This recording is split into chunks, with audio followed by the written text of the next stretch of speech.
Hi guys, and welcome to Anunnaki Sanctuary's channel. Tonight, we slip into a world where the air is cool, the sky is huge, and the ground beneath your feet still feels undecided about becoming a city. You're standing where night and water meet, and the stars look sharper than they do over modern streets. Like someone turned the contrast up just to make sure you notice. The title on the doorway reads, Sumerian texts reveal what happened during the Anunnaki's final war. But we are going to treat that doorway carefully.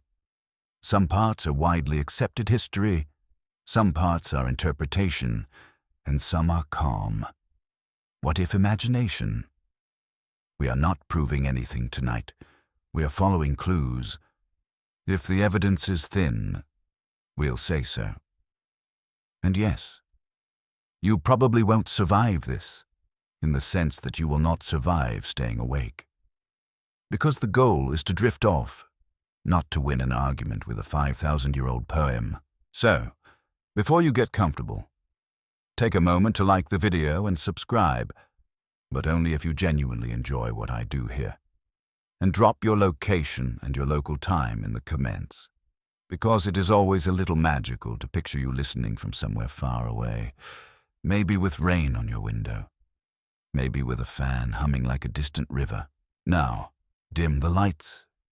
Maybe turn on a fan for that soft background hum, and let's ease into tonight's journey together. You walk along a riverbank that does not have a name you can pronounce yet. It does not have a neat line of stone steps. It is mud and reeds and slow water breathing in the dark. Somewhere, a frog makes a small announcement like it has important committee business. Above you, the sky is a bowl of black enamel pricked with white. You can smell wet earth and something green, crushed underfoot. You feel the night wrap you the way a blanket does, heavy but oddly protective. What's broadly accepted is that long before the first true cities, people gather near reliable water. River valleys feed you, carry you, frighten you, and teach you routine. Most historians agree that in the lands between the Tigris and Euphrates, this routine slowly becomes something bigger. Fields measured, canals dug, storehouses built, and eventually places where you can walk for a while and still be among homes. But tonight, you arrive earlier than that, at the edge of the edge, when the most important architecture is a fire and the most important calendar is your own skin noticing the seasons. You crouch and scoop a little water in your hand. It is cold enough to wake you, which is rude, but also honest. You listen. The river has a steady sound, not a roar, more like constant quiet speech.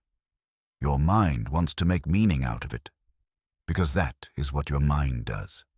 It takes noise and turns it into a story. And in a place like this, story is not entertainment. It is a tool. It is memory.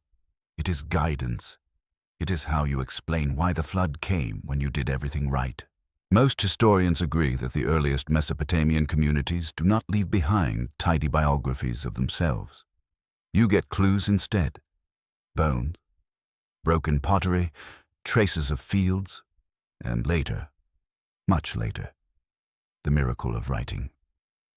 Archaeology suggests that by the time writing appears, it is used for practical things first, keeping track of goods, labor, and offerings. But humans do not suddenly begin imagining when they learn to write. They imagine long before. So when you eventually see those later Sumerian lines about divine councils, strange beings, and watchers, one interpretation is that the tablets are catching older spoken stories, myths that have been drifting through the smoke of many campfires. You are not in a library tonight, though you are in a living dark, and you are about to meet an idea that feels older than any brick. The watchers. Let's put solid ground under your feet first. What's broadly accepted is that people in ancient Mesopotamia watch the sky carefully. You can almost feel why.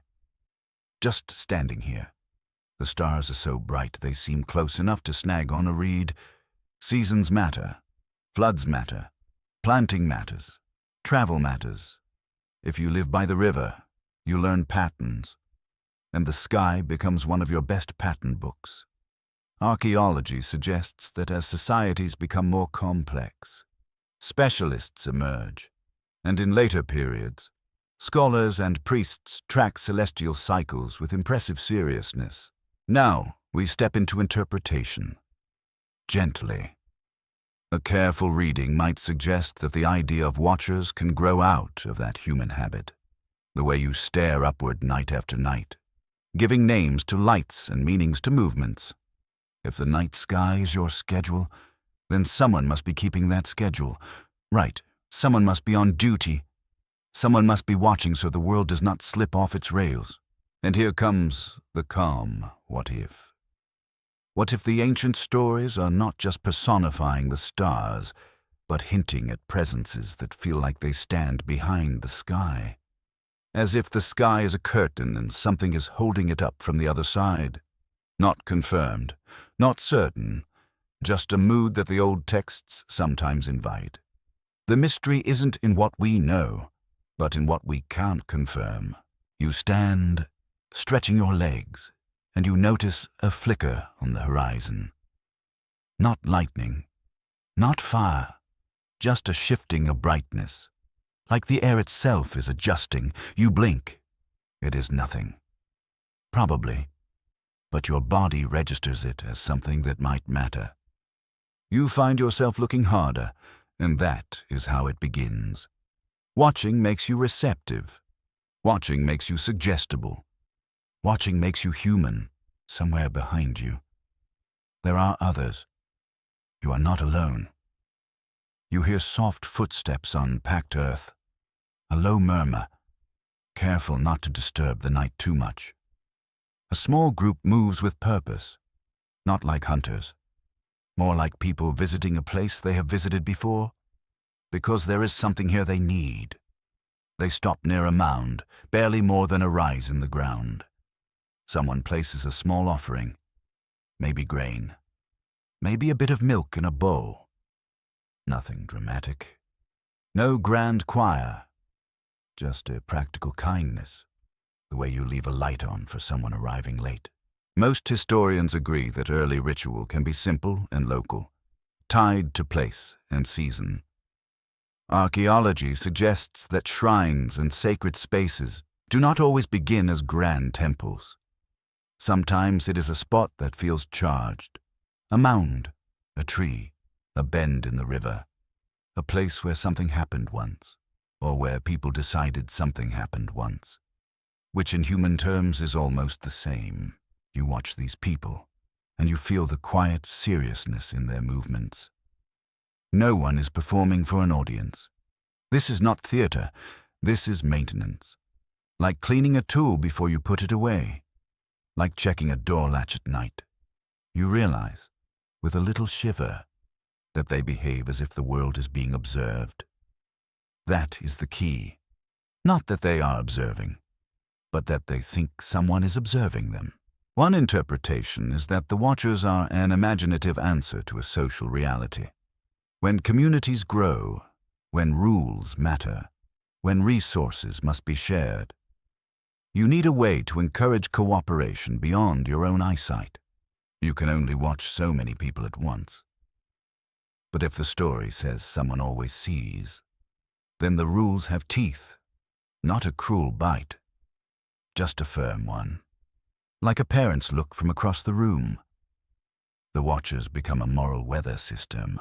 But that is not the only way to hold the idea. Some parts are documented, some are interpretation, and some are gentle imagination, if we treat it as a possibility rather than a conclusion. The watchers can also be the sense that the land itself is aware. The river watches you, the sky watches you, the reeds watch you, and your own mind, always half awake, watches you too. Like a second you sitting behind your eyes, judging your choices. Honestly, that second you is the toughest watcher of all. You walk closer to the mound. Not intruding, just drifting like a curious shadow. You notice markings on stones. Not writing. Not yet, but signs. Simple lines and shapes. A repeated pattern. A symbol that might mean many things, or nothing at all. Archaeology suggests that symbolic behavior is old, far older than cities. Humans mark. Humans repeat. Humans insist that this place matters.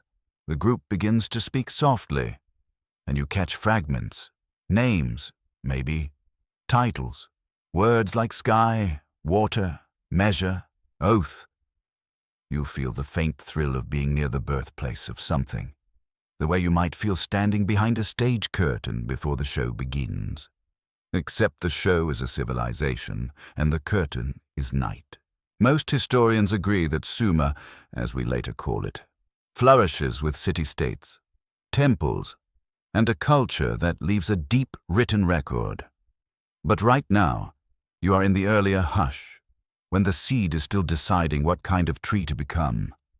You can still sense the future in small things, like the way someone counts with their fingers, or the way they glance up at a particular star as if checking a sign. It's possible that the watchers begin as that glance. It's possible they are the star itself, or the feeling behind the star. It's possible they are ancestors, imagined as still awake somewhere above. A more cautious explanation could be that the watchers are simply a poetic way of saying, the universe has patterns, and patterns demand respect. And yet, the word watchers, the idea of eyes before Egypt, eyes before cities, that idea has a special flavor. It tastes like secrecy, like a story that wants to be told in the dark and not in the bright.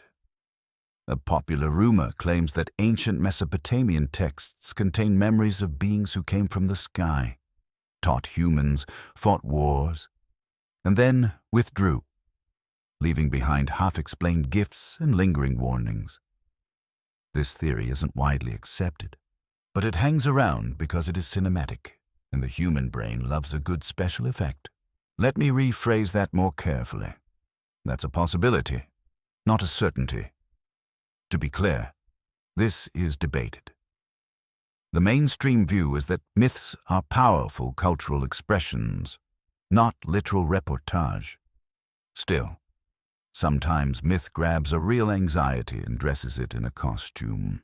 When you read later stories of divine conflicts, one interpretation is that they encode political struggle, environmental stress, and the jolt of sudden change. But the costume can be so vivid that people forget it is a costume. You take a slow breath. The night is steady. The group finishes their offering. One person, older, pauses and looks directly at the sky, not at any one star, but at a patch of darkness between stars. That is unsettling in a quiet way. Most people look at the bright points. This person looks at the gap, as if the gap is where the real attention lives. You follow their gaze. At first, you see nothing. Then you sense something else, a feeling rather than an object. The sensation that you are being appraised, not threatened, not welcomed, just noted, like a clerk making a mark on a tablet. You get the image of a list and your name being added. Even though you do not belong on any list from this time, you swallow. You tell yourself it is imagination, and it probably is. Some are gentle imagination, but the mood remains, and the mood is the point. This is how stories are born. Someone stands under a sky like this, feels watched, and later, when there are words and clay in schools, that feeling becomes a line on a tablet. Historians still argue whether the earliest forms of these watcher-like beings represent actual priestly roles, celestial bodies, or later theological developments projected backward into older stories. You can feel why the argument exists. The evidence we do have points to layers. Stories stack on stories. Names shift. Concepts merge. A god becomes a title. A title becomes a star. A star becomes a metaphor.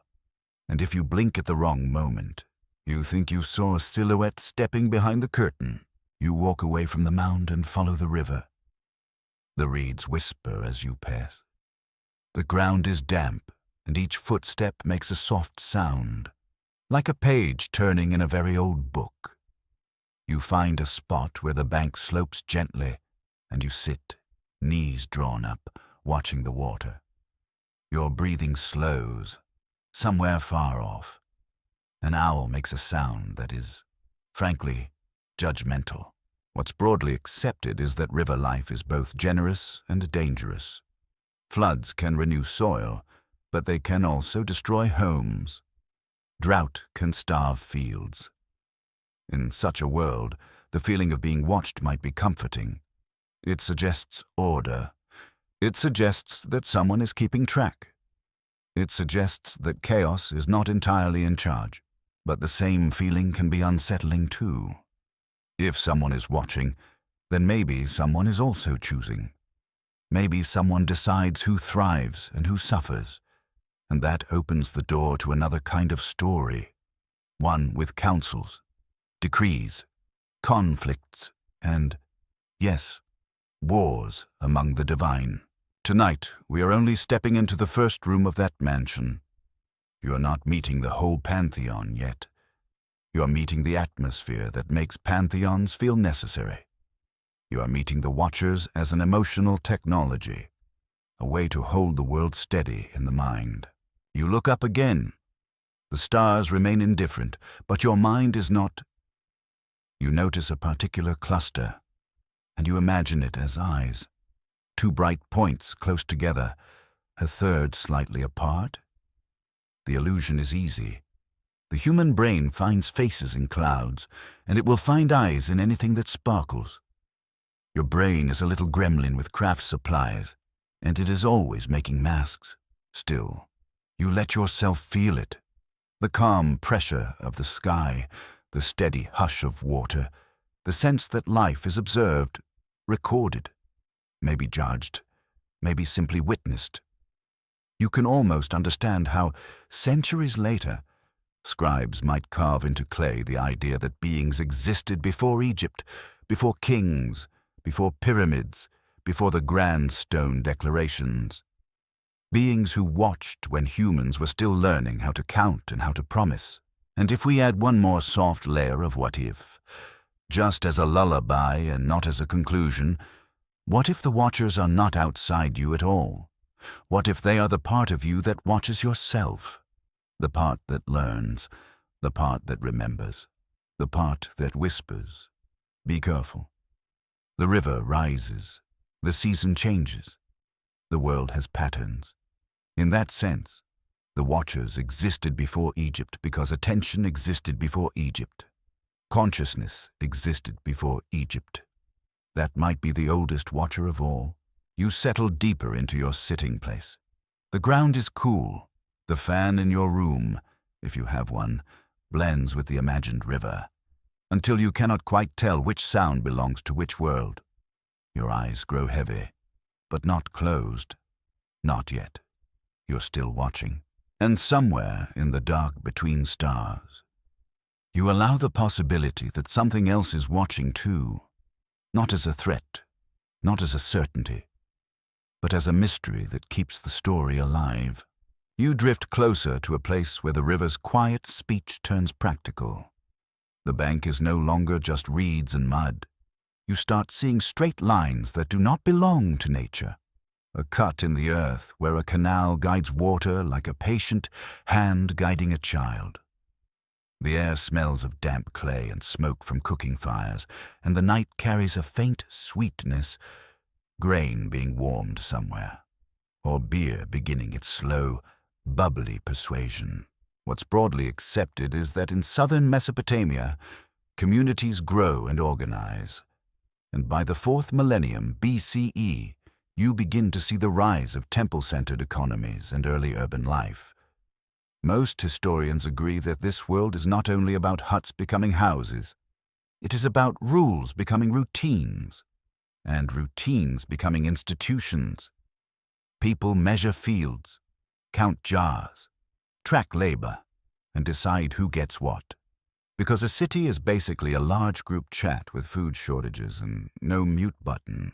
You step onto firmer ground where many feet have pressed the soil into a hard path. Ahead, shapes gather in the dark. Low buildings, storage areas, and a larger structure that feels different even without sunlight. It has a presence. The doorway is wider, the walls are thicker. It is not yet a towering temple like you picture from later times, but the intention is there. This is a place where offerings go, where records go, where authority goes to sit down and pretend it is not tired. Archaeology suggests that early accounting in Mesopotamia involves clay tokens, seals, and eventually written marks on clay tablets. You can almost see the logic clicking into place, like a latch. If grain comes in, someone needs to know how much. If sheep move, someone needs to know where. If workers build a canal, someone needs to track days and rations. The evidence we do have points to administration growing alongside belief, not as enemies, but as roommates sharing the same cramped apartment. You pause by a doorway and hear scratching. Not an animal, not wind, who reads stylus on wet clay. The sound is small, but it changes everything. It is the sound of memory becoming external. It is the sound of a thought leaving a human skull and taking up residence in a tablet that can outlive its maker. Inside, a lamplight flickers. A scribe, young and focused, leans over a lump of clay. Another person stands nearby holding a basket. Someone else watches with the patient expression of a supervisor who has seen too many mistakes and too few apologies. The scribe's hands move with practiced care, pressing wedge-shaped marks. This is not poetry. This is the city counting its own heartbeat. Most historians agree that the earliest writing is used for economic and administrative purposes. One interpretation is that the later stories of watchers are shaped by this same environment. Because once you live in a world of lists and tallies, you begin imagining the universe as a list and a tally too. If the temple can track your barley, then maybe the heavens track your promises. If the storehouse can record your debt, then maybe the divine can record your character. This is suggestive, not conclusive, but it fits the way human imagination often borrows from daily life. You notice something else. There are eyes everywhere, not literal eyes painted on walls, but the feeling of observation. A guard near the entrance, a supervisor near the scribe, a priest near the offerings, a child watching the priest, a dog watching the child. Because dogs are basically furry little security cameras with opinions. Watching becomes a civic skill. And now, in this setting, the word watchers takes on another possible shade. It's possible that the watchers in story are a mythic reflection of real watchers in the city.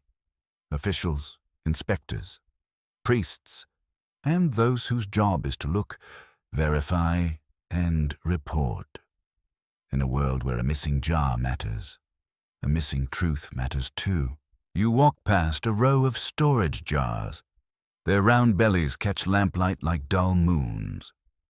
Someone has pressed a seal into clay stoppers. A small image repeated, a symbol of ownership and accountability. Archaeology suggests that cylinder seals become a major feature of Mesopotamian administration and art. Rolling an image across clay like a tiny printing press, you lean in and see a scene in miniature. Perhaps figures standing, perhaps a stylized animal, perhaps a star. You cannot be sure. But you feel the intention. This belongs to someone. This is under someone's gaze. A careful reading might suggest that this is where watcher mythology can get its grip. Once society builds systems to track goods, it also builds systems to track meaning. The temple is not just a building. It is a concept, a place where the world's chaos gets politely asked to sit down and fill out paperwork. You move toward the larger structure. Inside, the air is warmer. Smoke curls upward toward a dark ceiling. An offering table holds bread and dates. A bowl of liquid reflects the lamplight with a sleepy shimmer. A priest speaks softly to a small gathering, not shouting, not performing. More like reciting procedures that carry a sacred weight. This is not mere superstition. This is community management wearing a ceremonial robe. What's broadly accepted is that Sumerian religion involves gods tied to cities and temples, and that people bring offerings and seek favor. The evidence we do have points to a complex relationship between daily life and divine expectation. When the harvest is good, you thank the gods. When the harvest is bad, you ask what went wrong. And because humans are humans, sometimes the answer is, you did not fill out the cosmic form correctly, in triplicate, and the universe is very strict about fonts. Now the mystery theory slips in, softly, as theory. A fringe idea proposes that the Watchers are not just symbolic, but are remembered as distinct beings, outsiders or sky visitors who once supervised human development. This theory isn't widely accepted, but it persists because the language of some later myths can feel like supervision, instruction, and monitoring. If we treat it as a possibility rather than a conclusion, you can imagine a story where the earliest cities feel like they are being guided by something beyond human understanding. Let me rephrase that more carefully. That's a possibility, not a certainty. To be clear, this is debated. The mainstream view is that myths build meaning, not documentary footage. Still, myth can carry the mood of being overseen, and mood matters in a bedtime story. Because mood is how your mind floats toward sleep. You stand near a wall where more tablets rest, drying. They sit like little bricks of thought. You realize that once writing exists, a new kind of watching becomes possible. The tablet watches the future. The tablet watches you, in a sense, because it can accuse you later. You said you delivered 20 jars, but the tablet says 19. The tablet has receipts. You cannot argue with receipts, even when they are 5,000 years old and made of mud. One interpretation is that this administrative world trains people to imagine divine administration. The gods have roles. They have domains. They have responsibilities. They have rivalries. They have councils. They might have messengers. They might have inspectors. They might have watchers. You walk deeper into the gathering. A hush falls, not because you are important, but because the recitation reaches a point where people listen harder. The priest speaks of order, of boundaries, of keeping the canal clear, of honoring agreements. It sounds practical, and that is the point. The sacred is not separate from the city's needs. It is woven into them. You notice a small object on a shelf. A figurine. Simple, not detailed, but deliberate. A human shape, hands together, or perhaps not human. It is hard to tell in this light. A popular rumor claims that some figurines and images represent watcher beings, intermediaries, or protective entities. Archaeology suggests that figurines can be used for household ritual, protection, or symbolic purposes, and scholars continue to debate how literal the identities are meant to be. You hold the uncertainty like a warm cup.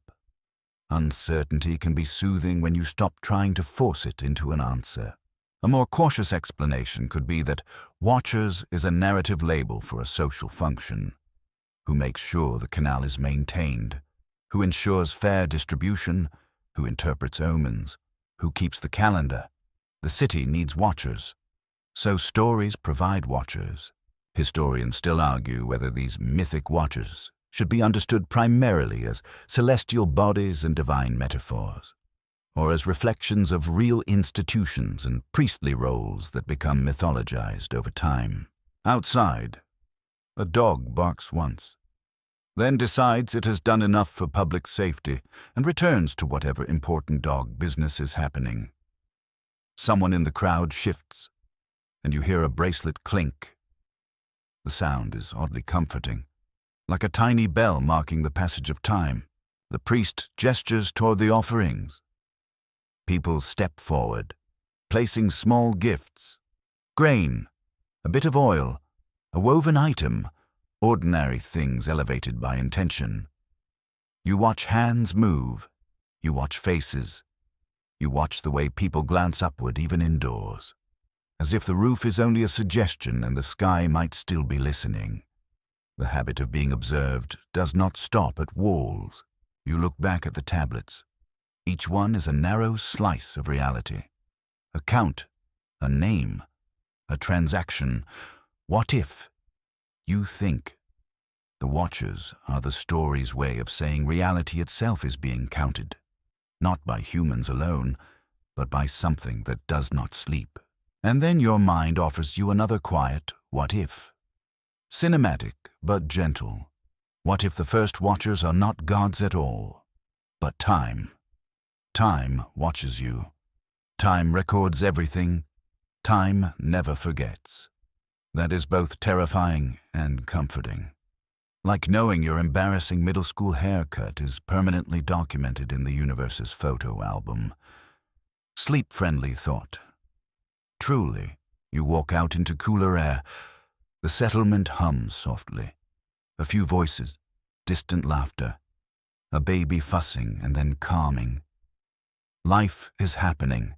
The sky is still above, huge and calm, as if it has all night to spare, which it does. You feel the temple behind you, solid and warm, like a heart.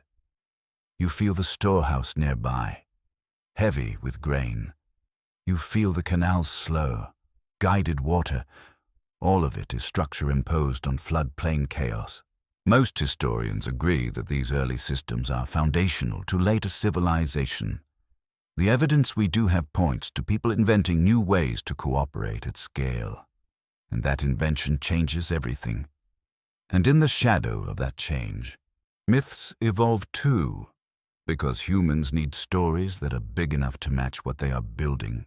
You stop at the edge of the canal. The water reflects a thin slice of starlight. You kneel and touch it. The surface trembles, then smooths again, like a thought settling. You imagine that somewhere, in some unseen registry, your touch is noted. Not as punishment, not as reward, just as a mark. A presence passing through. That is the feeling the watchers bring into the room. Whether you treat them as metaphor, memory, or misty possibility. The city is learning to watch itself. The sky is watching the city, and your own mind, in the quiet, watches the sky, waiting for it to blink. You walk where the ground rises just enough to lift you above the damp breath of the canal. The air up here feels cleaner, and it carries a smell of baked clay, ash, and something faintly floral, like crushed leaves stuck to sandals. Night is still in charge, but it is the kind of night that feels organized, as if the stars have filed themselves into neat rows for inspection. Ahead, a small platform sits beside a simple structure, not grand, not theatrical, but clearly used. A low wall shelters a corner from wind. A few stones form a seat. A shallow bowl holds charcoal that glows like sleepy embers. This spot has a purpose that is not about storage or cooking. It is about looking up.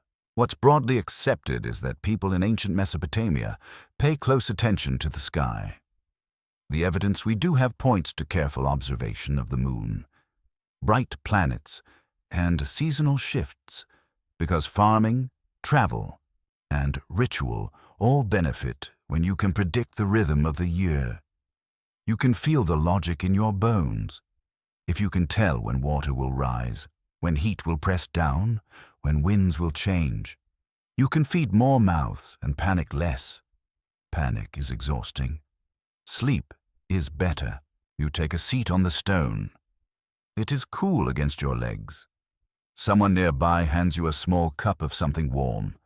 It tastes like herbs and smoke, and it makes your tongue go, yes, we are calming down now. The person does not speak much. They just lift a hand and point at the sky. The moon is a thin curve tonight, sharp as a cut fingernail. It sits low, and it looks almost delicate. But you know that delicate things can still control tides and calendars. A few stars cluster near it, and your mind wants to connect them with invisible lines, like drawing on a window with your fingertip. Archaeology suggests that ancient communities track time with repeated natural cycles, and one of the most obvious cycles is the moon. You watch it and feel how easy it is to build a schedule around it. A new crescent appears, and someone says, the month begins. The moon fattens, then thins, and you can count days. You can decide when to plant, when to harvest, when to rest, when to gather. Now, we glide into interpretation. One interpretation is that the Watchers are not only characters in myth, but also a poetic way to describe the forces that keep time. If time arrives reliably, it can feel like someone is sending it. If the moon returns on schedule, it can feel like someone is checking a clock you cannot see. The person beside you holds up a small board, smooth and dark, with marks scratched into it. Not writing, not a sentence, more like tally marks and simple shapes. They trace a finger along a line, then tap a mark. They're counting something. Days, perhaps, or the gap between moon phases, or the appearance of a bright planet. What's broadly accepted is that Mesopotamian cultures developed sophisticated mathematics and systems of measurement. Most historians agree that a base 60 way of counting becomes deeply important in this region, and traces of it still linger in how people measure time with 60 seconds and 60 minutes. You smile at that, because it means even your modern clock is quietly haunted by a very old counting habit, a ghost that is extremely punctual, which is the only kind of ghost that would survive in a bureaucracy. You look up again. A bright point glows with a steadier light than the stars around it. It does not twinkle the same way. It feels heavier, more present. One of the watchers here, a human watcher, shivers their posture, as if their entire job is to notice this exact thing. Archaeology suggests that bright planets are noticed early, and across many cultures, people distinguish them from stars. They move differently over time. They appear in different parts of the sky at different seasons. This movement is slow, but it is consistent enough to invite pattern making. You can practically feel the first moment someone realizes that bright one wanders. You let your mind settle into the act of watching. No forcing, no solving, just noticing. Your breath slows. The night sounds are soft. Insects, distant voices, a far-off splash that could be a fish or the river stretching in its sleep. Then, as naturally as the next inhale, the mystery slips in. It's possible that when ancient people speak about watchers, part of the feeling comes from this exact experience. The sky looks like it is watching you back. Stars do not blink, and that can feel intense if you stare long enough. Your own eyes get tired, but the stars keep staring, like the universe has infinite screen time and no bedtime routine. Rude, powerful, slightly judgmental. A careful reading might suggest that mythic watchers are an imaginative bridge between observation and meaning. You watch the sky. The sky seems to respond with patterns. The mind turns patterns into intention, and intention becomes a character, a being. A watcher. Someone draws a circle in the dust with a stick, then divides it into segments. They count quietly. 1, 2, 3, and so on. The stick makes a faint scratching sound that feels oddly soothing, like a pencil on paper in a quiet classroom. What's broadly accepted is that dividing and measuring become essential tools of complex society, and that includes measuring angles and time. The evidence we do have points to Mesopotamians developing strong numerical traditions used for land, trade, and astronomy, even without naming any textbook or tablet. You can sense the momentum. When people get good at measuring fields, they also get curious about measuring the sky. You stare at the circle in the dust. It looks like a little model of the horizon, a portable world. Someone taps one segment and then points to a star cluster. They are aligning the circle with the sky, mapping above onto below. It feels like magic, but it is also method. And method is a kind of magic you can repeat. One interpretation is that this is where sacredness and calculation begin to braid together. If a number helps you survive, it becomes meaningful. If a pattern predicts the flood, it feels like a message. If a ritual aligns with the moon, it feels correct in your chest, like your heartbeat matching a drum. Now, for the cinematic what if. Very gentle, very clearly a possibility. What if the watchers in story are not only metaphors for sky cycles, but a way to express the feeling that someone taught humans how to read the heavens, not confirmed, not certain, just a story shaped like instruction. A fringe idea proposes that beings from the sky, sometimes linked in modern imagination to the Anunnaki, passed down knowledge of calendars and sacred mathematics. This theory isn't widely accepted, but it keeps popping up because it gives the night a teacher. Not just a pattern. Let me rephrase that more carefully. That's a possibility, not a certainty. To be clear, this is debated. A more cautious explanation could be that humans are extremely good at finding regularities, especially when survival depends on it. If you watch the moon for years, you learn. If your community remembers and passes the learning forward, you build expertise. No visitors required. Just patience and maybe a stubborn personality, which is honestly the most realistic superpower. The watchers on this platform, the human ones, begin to chant softly, not loud, not dramatic, more like a humming that rides the breath. The chant seems to follow a rhythm, repeating a phrase at certain intervals. You realize it might be a memory aid, a way to keep counts straight in the mind. You cannot write everything down in this moment, so you sing it into your body. Archaeology suggests that oral traditions can preserve complex information, and most historians agree that chant and recitation often serve as tools for memory. You listen, and your eyelids grow heavy, not from boredom, but from the gentle repetition. The chant is a cradle. A dog wanders up, sniffs the circle in the dust, and then sits, because dogs always want to be included in professional meetings. It looks at you as if to say, "Yes, I too am a celestial expert." You resist the urge to scratch its ears because you do not want to disrupt the vibe. But you do anyway, because you are not made of stone and neither is the dog. The dog accepts the attention with the calm dignity of a king who has never filed taxes. You look up at the bright planet again. The human watcher beside you marks something on the board. Then they pause, look at you, and speak a few words that feel like a warning and a comfort at once. You do not catch every syllable, but you catch the sense. The sky is reliable, but it is also powerful. You can read it, but you should respect it. What's broadly accepted is that in many ancient cultures, astronomy and astrology sit close together, with celestial observation tied to omens and meaning. Scholars continue to debate where practical calendar keeping ends and divination begins, because in lived experience they can blend.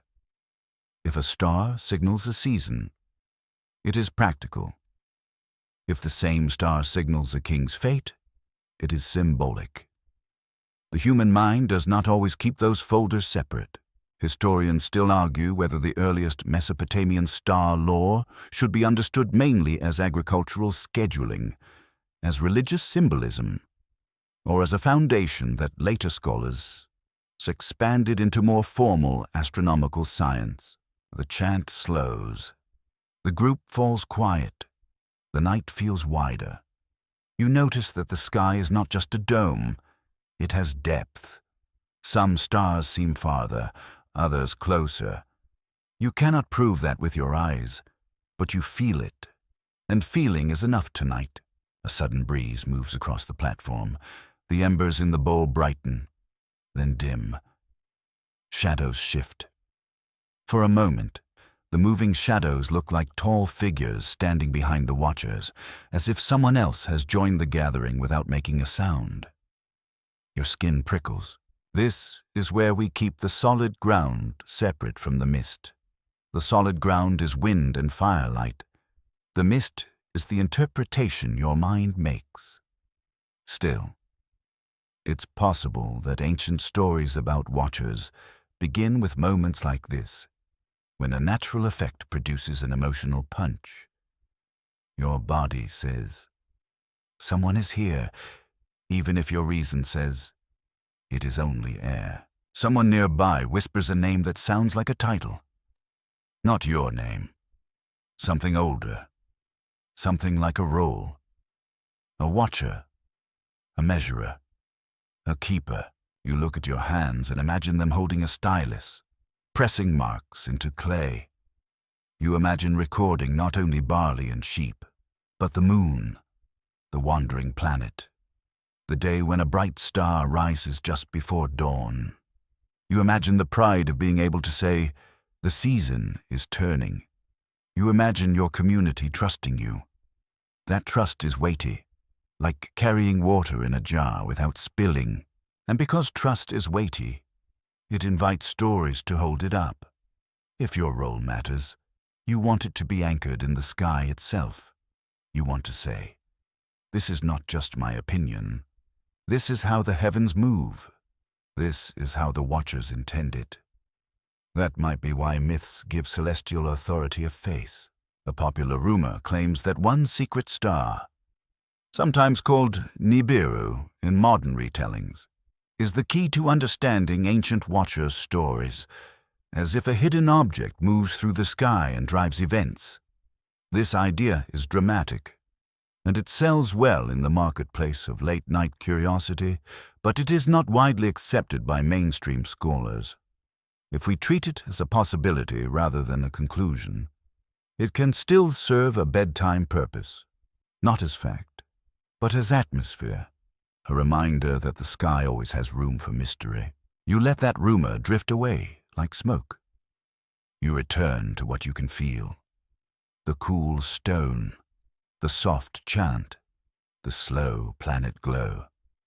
The dog's warm side pressed against your leg, because the dog has decided you are now part of its pack. And honestly, that is the most official promotion you will ever receive. The watcher beside you makes one final mark on the board, then sets it down. They exhale, long and quiet.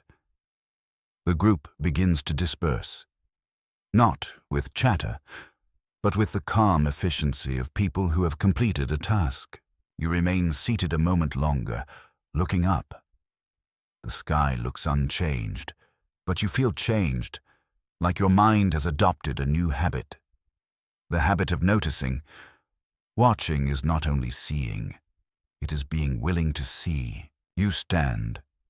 The platform creaks under your shift of weight. The embers dim toward sleep. The breeze cools your face. You take one last look at the moon's thin curve and the wandering brightness nearby. And you carry with you a simple thought that is both mainstream and mysterious. The evidence we do have points to humans learning the sky through patience and pattern. One interpretation is that watchers are the stories built around that patience.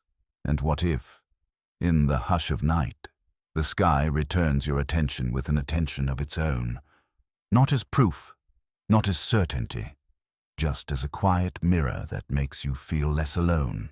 You walk into the part of the settlement where the air feels different, as if even the dust knows it should behave. The path narrows between walls made of sun-baked brick, and the bricks hold the day's warmth like a secret. Torches flicker in shallow niches. Their light wobbles over doorways and faces, making everyone look slightly more dramatic than they probably intend. Like the whole neighborhood is accidentally auditioning for a role called serious person with responsibilities. A low drumbeat pulses somewhere ahead. Not loud, not urgent, just steady, like a heartbeat you can follow. You turn toward it and find a small gathering in an open space, a courtyard that sits between storage rooms and a larger hall.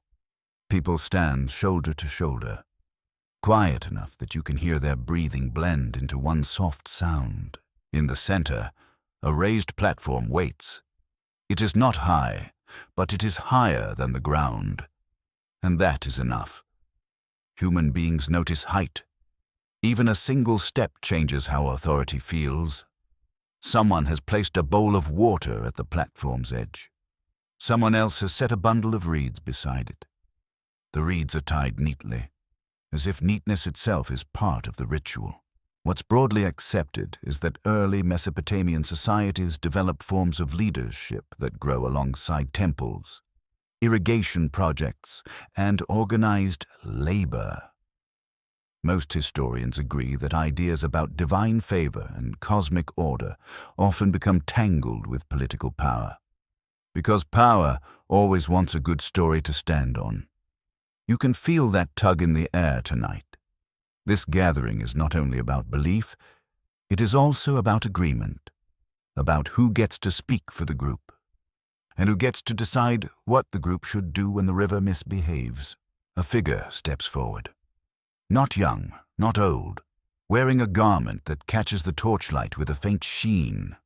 Around their neck hangs a simple ornament, not overly flashy, but noticeable. They carry themselves like someone who has practiced being watched. Their hands are clean. That detail lands on you, because clean hands in a working settlement are practically a status symbol.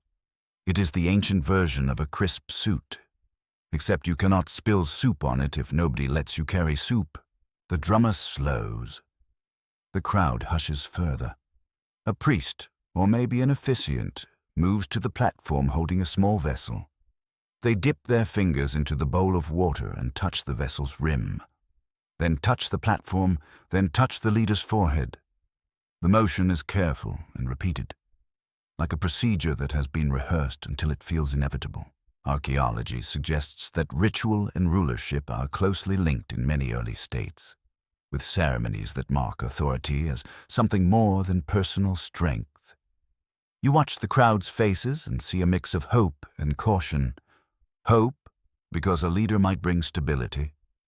Caution, because leaders also bring rules, and rules have a way of multiplying like rabbits when you are not looking. Now the phrase that hangs over this moment arrives, soft but heavy. Kingship from heaven. What's broadly accepted is that in Sumerian tradition, later written texts describe kingship as a divinely granted institution, sometimes expressed with lines that suggest it came down from the realm of the gods. The evidence we do have points to a world view where political legitimacy is often framed as cosmic legitimacy. If the universe has an order, the city wants to mirror it. If the gods have a hierarchy, the city decides it needs one too. That is not strange. It is almost predictable. Like how every group project eventually creates someone who says, "I'll just do it." And then everyone else quietly accepts their reign. One interpretation is that from heaven is a narrative tool, a powerful shortcut that turns leadership into destiny. It is harder to argue with destiny than with your neighbor's opinion. If the leader is chosen by the gods, then opposing the leader starts to sound like opposing the entire sky. And the sky is notoriously difficult to debate. It never replies to your comments, and it never changes its mind. You step closer and notice a small object being carried forward. A staff, or perhaps a rod with a carved end. It is placed into the leader's hand with ceremony. The leader lifts it slightly, and the crowd murmurs, not cheering wildly, more like releasing breath they have been holding. The staff is not magic by itself, but it is a symbol that concentrates attention. When 100 people watch one object, it becomes charged. The officiant begins to speak in a measured cadence. You cannot catch every word, but you catch the shape. The speech is about order, protection, fairness, and the river. Always the river. The river is the silent voter in every ancient election. Archaeology suggests that large-scale irrigation requires coordination and maintenance, and that coordination can encourage stronger, centralized authority. You can imagine the practical side. Someone must decide where canals go. Someone must organize work crews. Someone must settle disputes. The evidence we do have points to leaders emerging partly because complex systems demand someone to keep them from collapsing. But politics is rarely only practical. It also needs meaning. That is where story enters. Smooth as oil. One interpretation is that the Watchers, as a mythic idea, can function like a divine oversight committee, validating authority and enforcing norms. If people believe that unseen eyes monitor oaths and actions, then a leader's rules feel backed by more than guards. This is suggestive, not conclusive, but it matches how societies often use sacred language to strengthen social bonds. The crowd shifts as the leader kneels, briefly, and then rises. The kneel is interesting. It suggests humility, but it also suggests choreography. The leader kneels to something unseen, so they can stand taller among the scene. Your mind notes that trick because your mind is sneaky and it appreciates good stagecraft. Now the mystery portion arrives, carefully framed as theory. A fringe idea proposes that from heaven might preserve a memory of outsiders arriving with advanced knowledge, or at least a memory of sudden cultural change that feels like it came from above. This theory isn't widely accepted, but it persists in modern retellings, especially when people link Mesopotamian gods and watchers to ski beings. If we treat it as a possibility rather than a conclusion, it becomes a cinematic lens. It turns a ritual platform into a landing pad in the imagination, and it turns a staff into a symbol of contact rather than mere authority. Let me rephrase that more carefully. That's a possibility, not a certainty. To be clear, this is debated. A more cautious explanation could be that heaven is simply the domain of the divine in poetic language, and descending is a metaphor for legitimacy, not a description of movement through air. Still, the phrasing is evocative. It invites the mind to look upward and wonder what the story is pointing at. The leader begins to walk around the courtyard. People part gently to let them pass, and you feel the social physics of it. Some lean in to catch the leader's glance. Others lower their eyes. A child stares openly, because children have not yet learned that staring is political. The leader notices the child and offers a small nod. The child, fearless, nods back, like a tiny diplomat. Somewhere in the universe, a committee approves the child's confidence. You spot a scribe near the edge, holding a small lump of clay in his stylus. The scribe watches the scene like a person trying to memorize it in real time. The scribe's eyes flick from the leader to the officiant to the staff, then down to the clay, then back up again. A record is being born, Not necessarily a full transcript, but a trace, a note, a mark that says this happened, this mattered. Most historians agree that writing and record-keeping in Mesopotamia become tightly intertwined with institutions, including temples and royal administration. The evidence we do have points to scribes serving as the memory of power.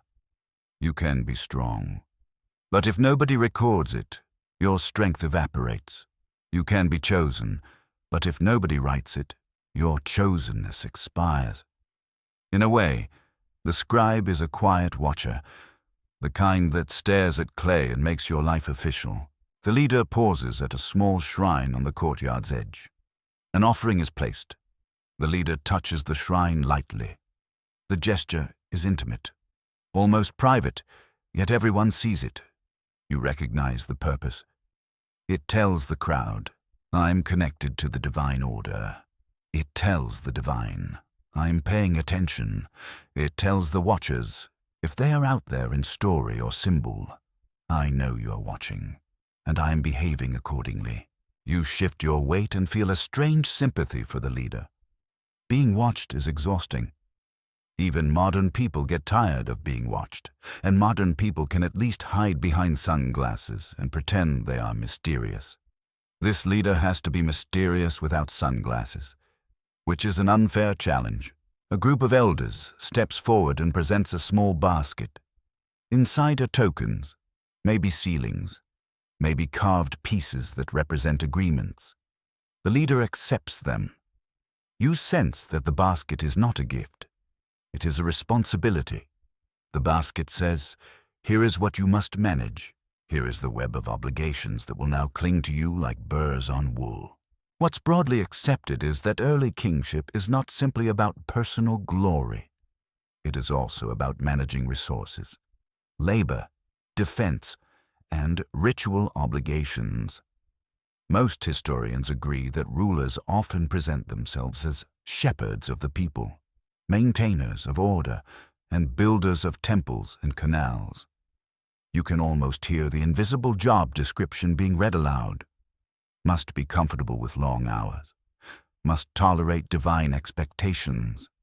Must smile while holding a staff. Must not panic when the river changes its mind. Now, the interpretive angle sharpens. One interpretation is that mythic language about heavenly kingship acts as an ideological seal, like an imprint on clay. It stamps authority onto the mind of the community. The story says, this is not just a person. This is a role placed by cosmic order. That stamp helps unify the city. But it can also silence dissent, because dissent becomes framed as disorder, and this is where the tension hums under the ritual. The crowd wants protection and fairness. The crowd also fears exploitation. The leader wants legitimacy. The leader also fears rebellion.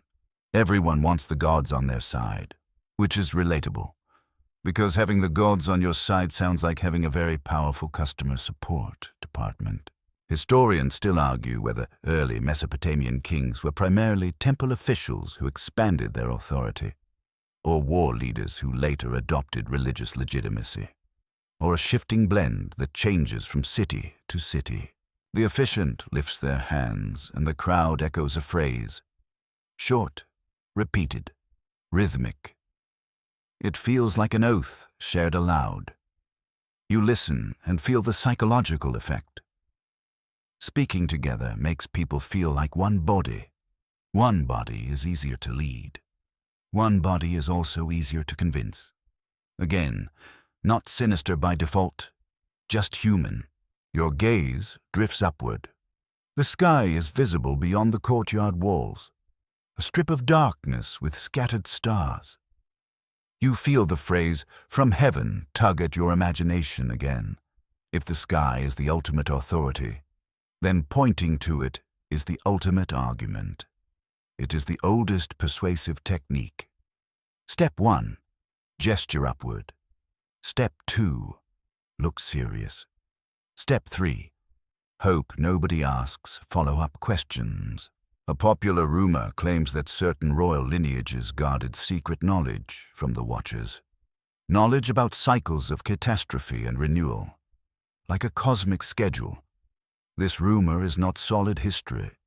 If the evidence is thin, we'll say so. But rumors like this flourish because they reflect a real ancient anxiety. The world can change suddenly.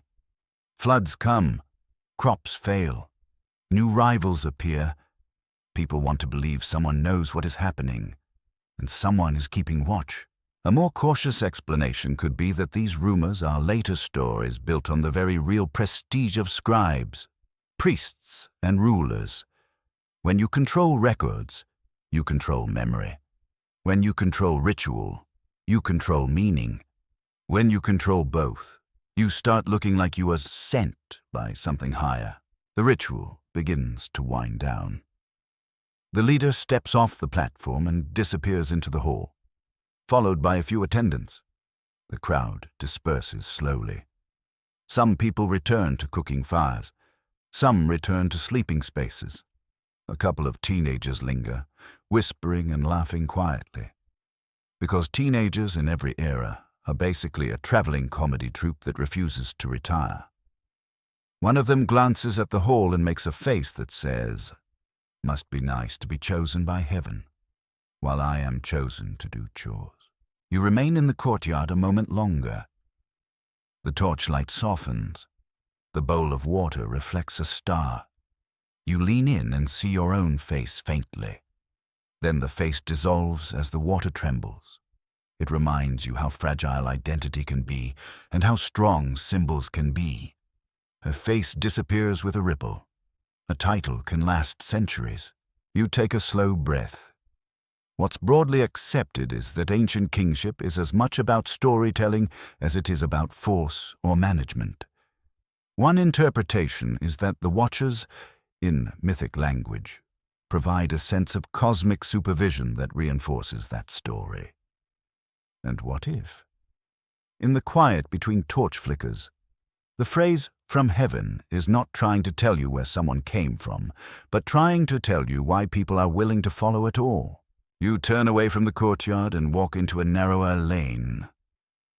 The settlement hums softly, then quiets. Your steps slow, your shoulders loosen. The sky above remains patient, watching without blinking. Whether you take that as metaphor, as belief, or as a misty possibility that makes the night feel deeper, you let the thought settle, and you let your own watching become gentle, the kind that leads you toward sleep. You wake into a different kind of night, one that smells like wet clay and panic that has already cooled into exhaustion. The air is heavy, and it carries a quiet, constant dripping somewhere nearby. Water is still moving through a place where it should not be moving. You step carefully, because the ground is slick, and every footfall threatens to steal your balance and your dignity at the same time. The stars are hidden, as if the sky has pulled a blanket over its own face and decided it does not want to watch this part. What's broadly accepted is that life in river valleys includes real, repeated flooding, sometimes manageable, sometimes devastating. The evidence we do have points to ancient communities adapting with canals, levees, and planning, yet still facing disasters when waters rise beyond expectation. You do not need a myth to explain why flood stories exist. You only need to live through one. You move through shallow water that laps at your ankles. It is cold and gritty. It carries bits of reed and broken straw.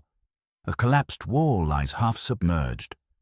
Bricks softened and slumped like tired shoulders. A clay jar floats on its side, bumping gently into debris. The sound is small and relentless, like the world tapping you on the arm over and over to say, "Remember this." A few people sit on higher ground, wrapped in damp cloth. They stare forward with the blank look of minds that have done too much processing too fast. A child clutches a small figurine, so muddy you can barely tell what it is. Someone murmurs a prayer under their breath, not loud enough to disturb the others, just loud enough to keep themselves from feeling completely untethered. Archaeology suggests that flood deposits and water-related rebuilding can appear in ancient layers, and most historians agree that the region's geography makes flood memory a natural part of cultural memory. But tonight, the flood is not a layer in the ground. It is present tense, in your skin, in your socks, in your throat when you swallow and taste the damp air. You climb a mound where the water cannot reach. From here you can see the river's edge has become a broad, muddy sheet. The usual boundaries have been erased. The river is doing what rivers do when they feel like reminding you who really owns the landscape. And this is where stories begin to grow teeth. One interpretation is that flood narratives serve as moral and social teaching, a way to say, build wisely, respect boundaries, maintain rituals, and do not assume control is permanent. A more cautious explanation could be that flood stories preserve the emotional truth of disaster, even if details change over time. The evidence we do have points to people using myth to hold trauma in a shape that can be shared. You notice an older person sitting slightly apart, staring into the dark water with a look that is not empty, but focused. Their lips move, but they are not praying. They are reciting. You sit near them, not too close, just close enough to catch fragments. Words about a warning, words about a decision, words about someone who listened, someone who built, someone who survived. Most historians agree that Mesopotamian literature includes famous flood traditions, and scholars continue to debate how these stories relate to local flood events and broader mythic themes. The story shape is recognizable. A world becomes dangerous. A favored person receives guidance. A vessel is built. Life is preserved. The world resets. Now the watchers enter, not with flashing lights, but with the quiet pressure of accountability. It's possible that when people feel overwhelmed by natural forces, they imagine a supervising presence, an intelligence that sees the whole pattern. If the flood feels like judgment, then someone must be judging. If it feels like a test, then someone must be testing. That is how the mind tries to restore order. It says, this happened for a reason. And reasons require a watcher. Let's keep solid ground separate from mist. What's broadly accepted is that floods have physical causes. The mist is the human need to assign meaning. Still, the need is real, and it shapes what gets remembered. The older person turns their head slightly and speaks to you as if you belong here, as if you have always been part of this night. They say something like, "The watchers saw the river swelling before we did." You do not know if they mean actual people who kept lookout, or divine beings in story, or the stars that would have been hidden under clouds anyway. But the phrase lands in you like a pebble dropped into water. One interpretation is that watchers in flood memory can represent early warning, the idea that someone notices danger early and tries to alert the community. Maybe it is a lookout. Maybe it is a priest reading signs. Maybe it is simply the wise voice in a group that says, something is changing. Pay attention. In a story, that voice becomes a character, and the character becomes a watcher. A fringe idea proposes that the watchers are outsiders who intervene at key moments, preserving knowledge and life through catastrophes. This theory isn't widely accepted, but it often appears when people retell flood stories as if they are episodes in a longer saga of hidden supervision.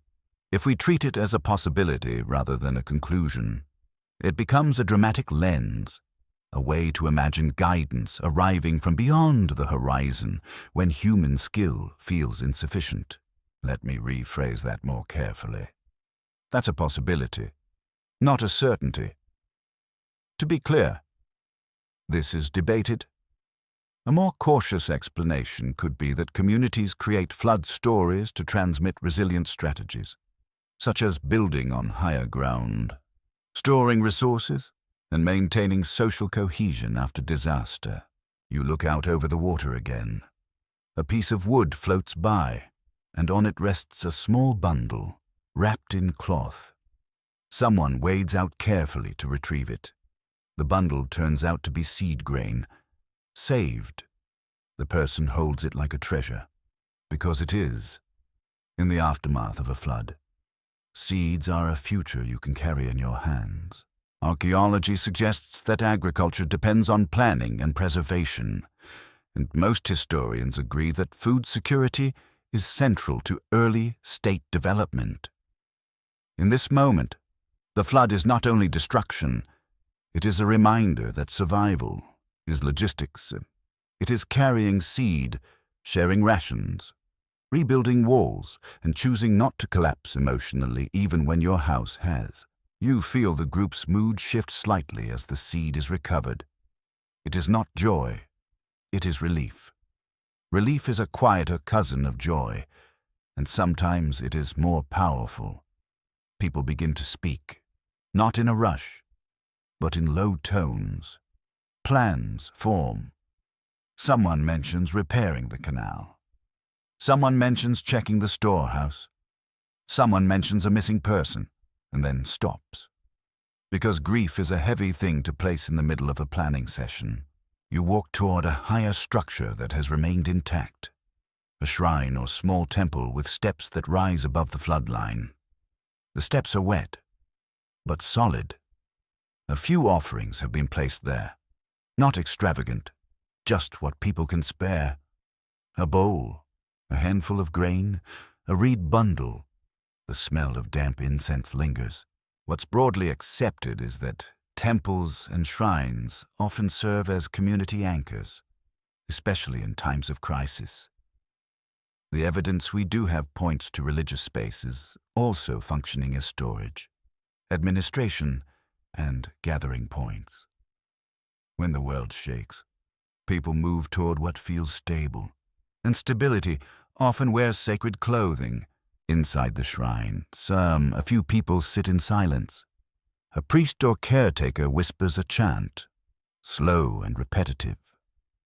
The sound is soothing, like rocking a nervous system back into place. You sit near the entrance and listen. The words speak of boundaries, of restoring order, of the waters retreating. You notice the way the chant repeats certain phrases, as if repetition itself is a tool for rebuilding the mind. One interpretation is that flood ritual helps convert chaos into narrative, making the disaster something you can place in a story rather than leaving it as raw fear. And in that story, the watchers may appear as witnesses, record keepers, or even judges. Historians still argue whether flood traditions in Mesopotamia should be read primarily as mythic theology, as encoded memory of real disasters, or as political and social literature shaped by later scribes. Outside, the rain begins again. Light this time, like the sky is apologizing softly. The water's surface ripples. The settlement's torchlight reflects in broken lines, like shattered gold. You hear someone speaking louder now, addressing a small group near the shrine steps. They are not shouting, but their voice is firm. They say that the flood came because maintenance failed, because walls were weak, because someone ignored warnings. It sounds like a practical speech. It also sounds like a moral speech. The two blend easily. A careful reading might suggest that this blending is exactly how Watcher mythology can thrive. If disasters are explained as consequences, then attention becomes sacred. Watching becomes a virtue. Neglect becomes a sin. The Watchers, in story, reward the attentive and expose the careless. A popular rumor claims that certain ancient accounts describe a conflict among divine beings connected to flood and destruction, as if the world's reset is not merely natural, but tied to a larger cosmic dispute. If the evidence is thin, we'll say so. This is not widely accepted as literal history. Still, as a piece of bedtime atmosphere, it adds a dim thunder in the distance. The sense that nature and myth sometimes echo each other in the human imagination. You step down from the shrine and walk along a higher path. You see people carrying wet mats, salvaging tools, gathering broken bricks to dry and reuse. Nobody is dramatic. Nobody is heroic in the loud way. It is the quiet heroism of rebuilding. You catch yourself admiring it. And then you realize you are also tired. And your admiration feels like a warm blanket. You stop at a spot where the floodwater has left a thin line of silt on the wall, a visible mark of how high it reached. Someone presses a finger into that silt and draws a line, making the mark more obvious, as if to ensure it will be remembered. That gesture is small, but it is history. It is a person deciding, this mattered enough to record. And that is when you feel the watchers again, not as a figure in the sky, but as the idea of memory that does not wash away. The silt line watches the future. It tells the next generation. The river can rise this high. Prepare. Respect it. Plan. Do not brag too much about your walls. One interpretation is that this is what watchers are at their most grounded. They are the reminder to pay attention. They are the voice that says, do not sleep through the warning signs, which is funny, because you are literally here to fall asleep. But you know what I mean. Fall asleep gently. Yes, sleep through flood planning. No, you return to the mound where the older person sits. Their eyes are calmer now. They speak again, and you catch a phrase that feels like a closing. The watchers recorded our loss. They say, and they recorded our survival. You do not know if they mean divine beings, human officials, or the simple fact that the community will remember. The ambiguity is the point. You look at the hidden sky and imagine stars behind the clouds, still arranged, still patient. The night is not gone. Even in storm, the patterns remain, even when you cannot see them. What's broadly accepted is that life continues after disaster through cooperation and rebuilding. One interpretation is that flood stories use watchers as a way to keep attention sharp across generations. And what if, in the quiet after the water retreats, the true watcher is not a being at all, but the shared memory that refuses to let the lesson drown?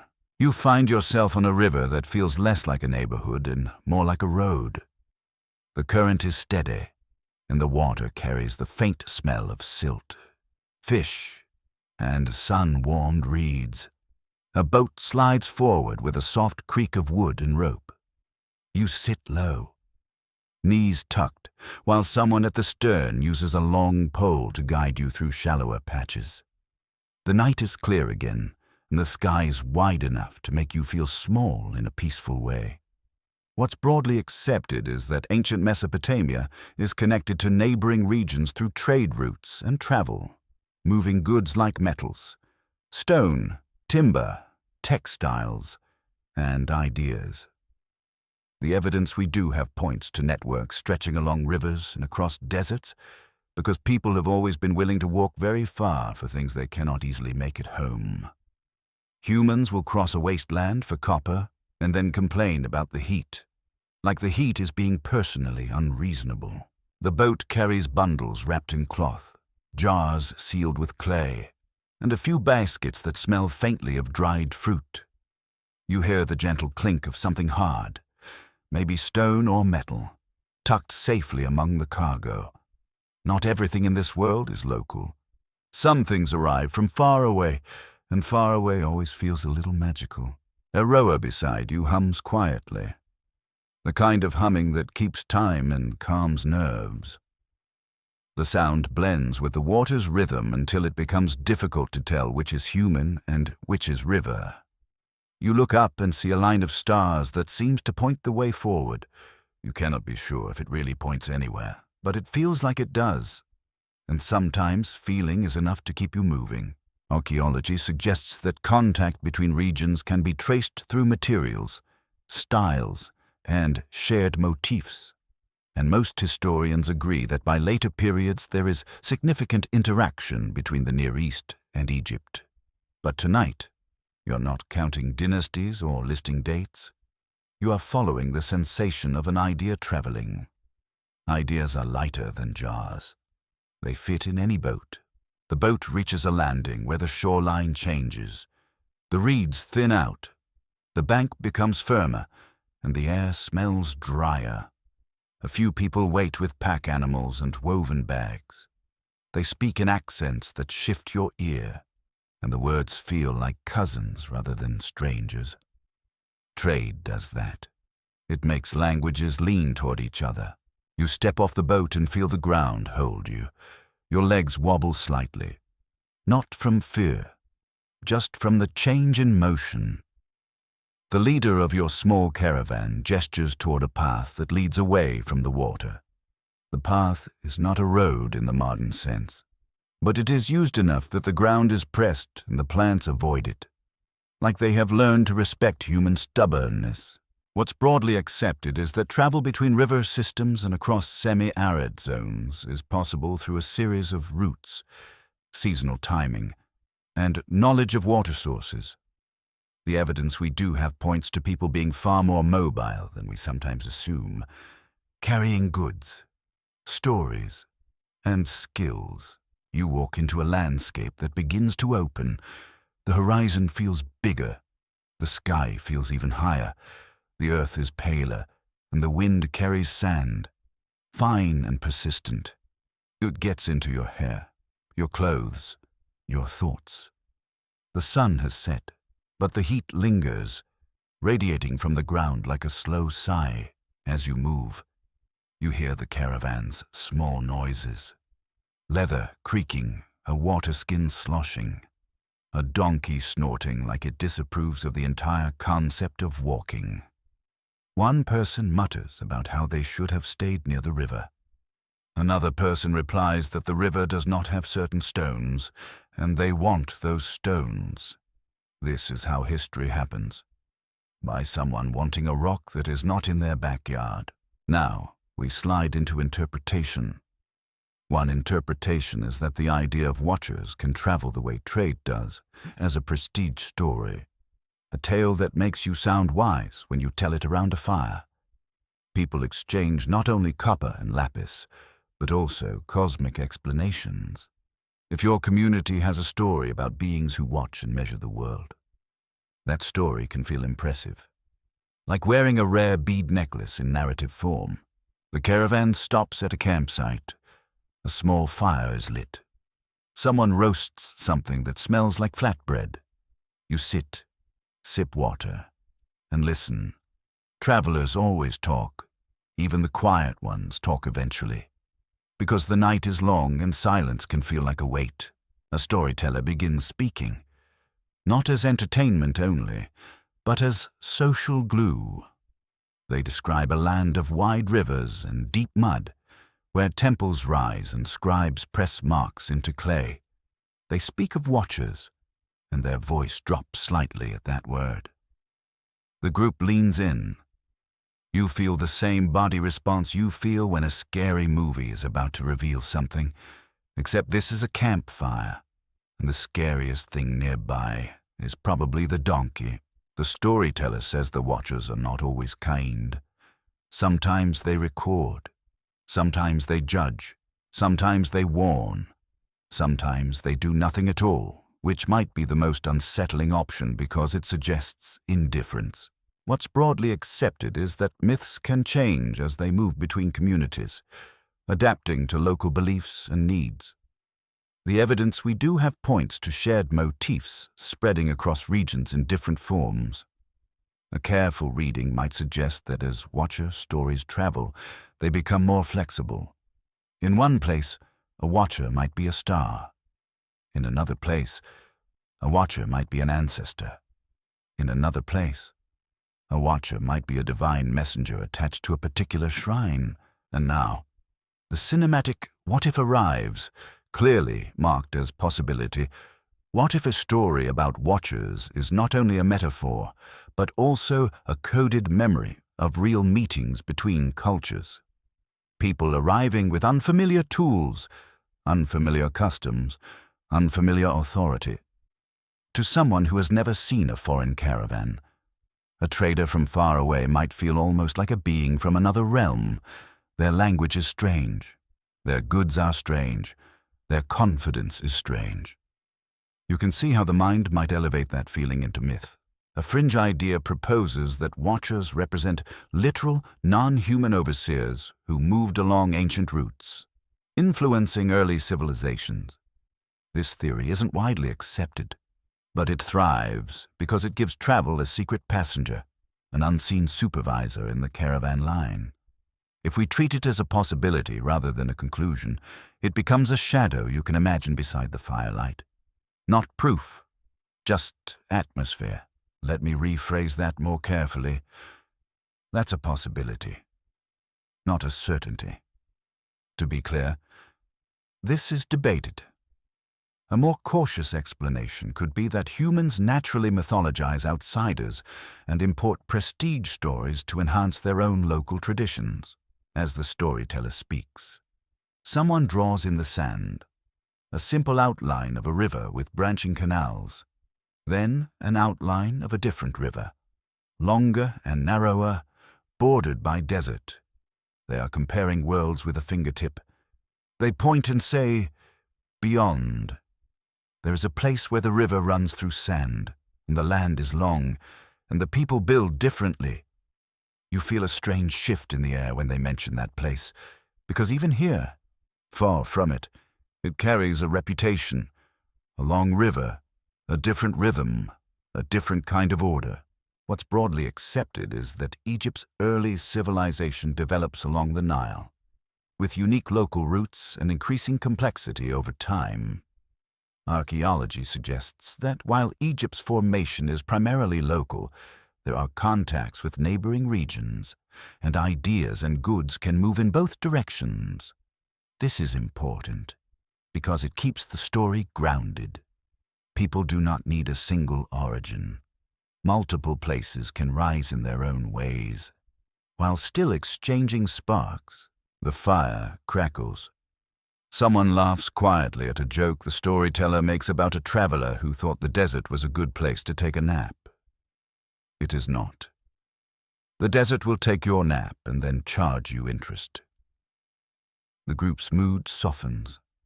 Even in mystery, humans need a little humor to keep the heart from tightening. You lie back on a woven mat. The sky here is different, clearer, with stars that feel sharper, like they have fewer obstacles between them and your eyes. You notice a band of light that looks like a pale cloud. You stare until you realize it is not a cloud.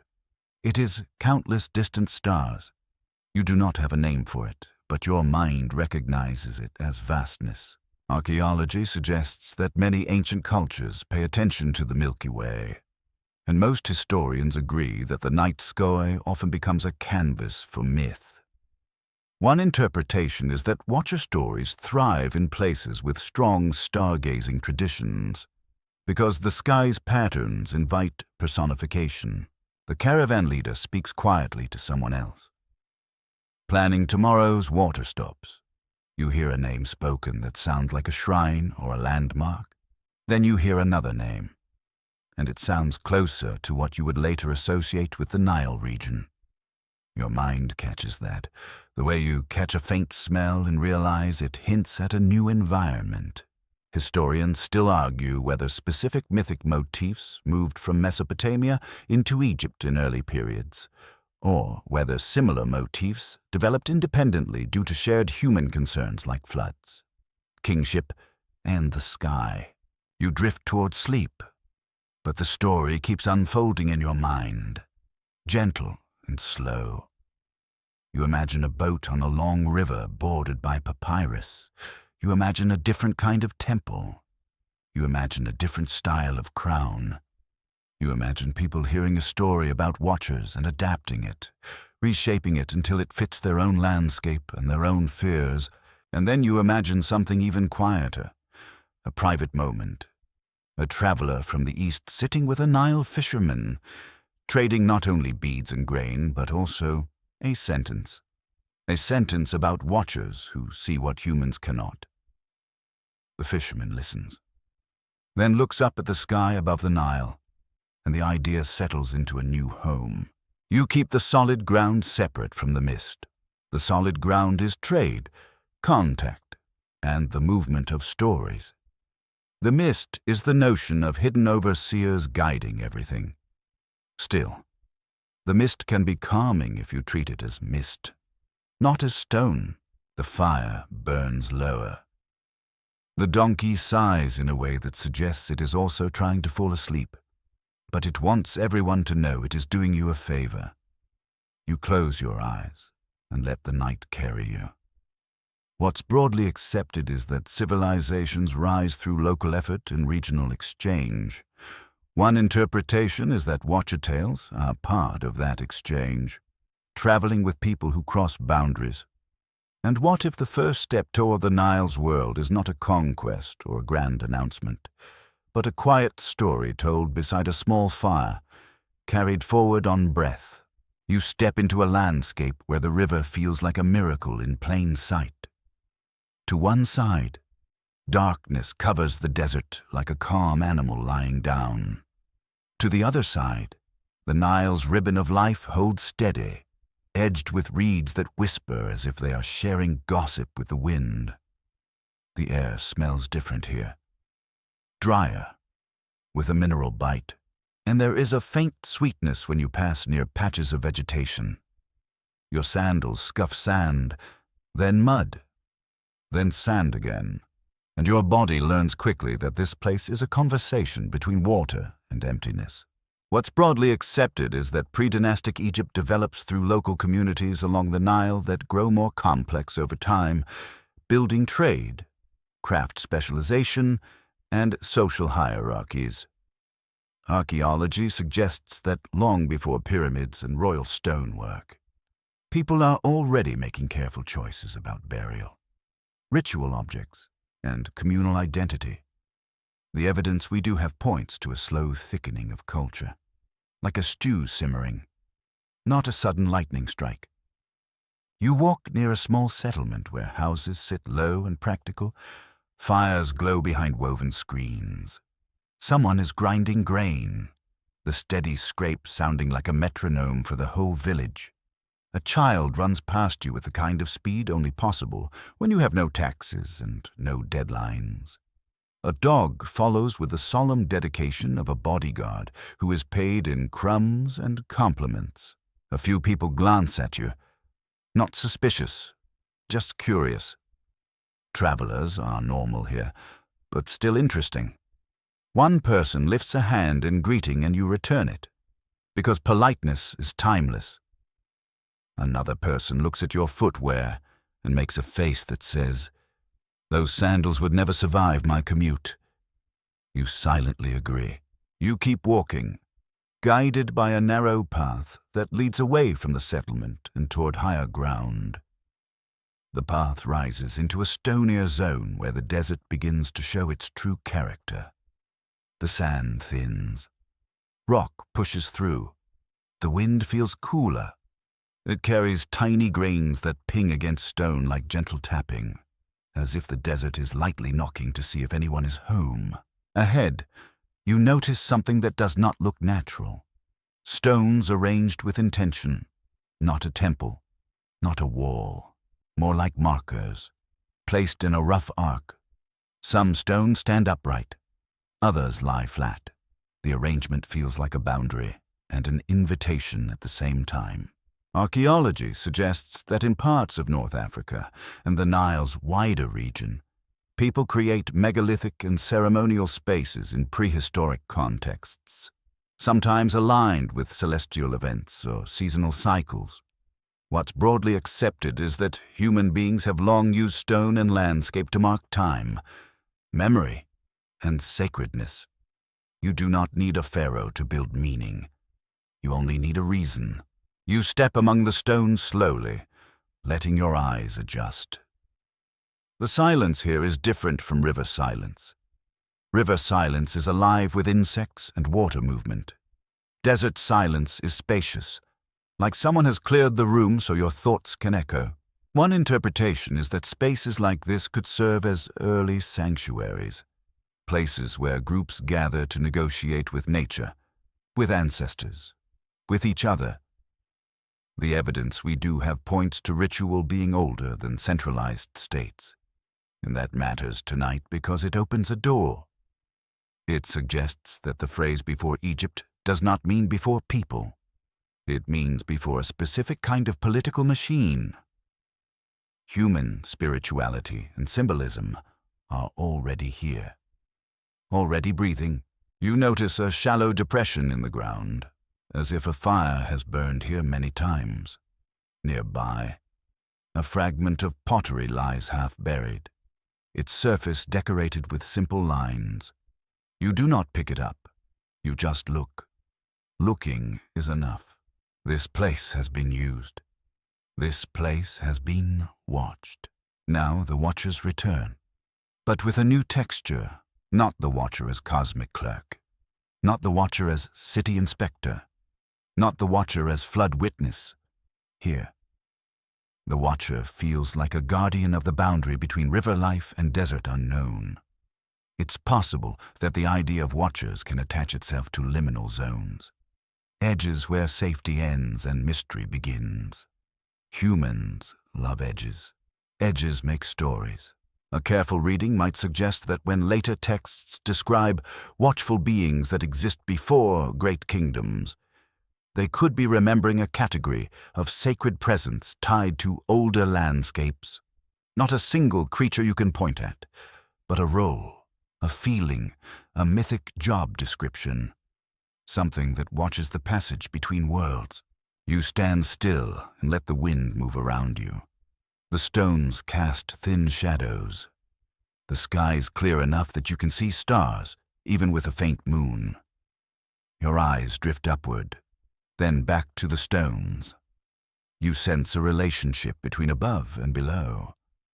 If you are honest, it feels like the stones are looking at the sky too, like they are frozen in a permanent act of attention. What's broadly accepted is that Egypt's early communities engage in regional exchange and develop distinctive artistic styles and burial traditions. Archaeology suggests that the Nakada cultural sequence, for example, shows increasing complexity over time, including craft specialization and long-distance contacts. The evidence we do have points to social differentiation and leadership emerging gradually. Not as a sudden invention. You continue across the stony ground and find rock faces with markings. Some are faint, some are clearer. Animal shapes, boats, human figures. The figures are simple but deliberate. This is not random scratching. It is storytelling on stone.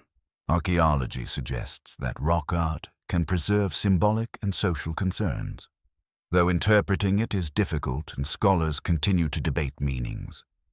You trace one carving with your eyes and feel a shiver of recognition. Boats.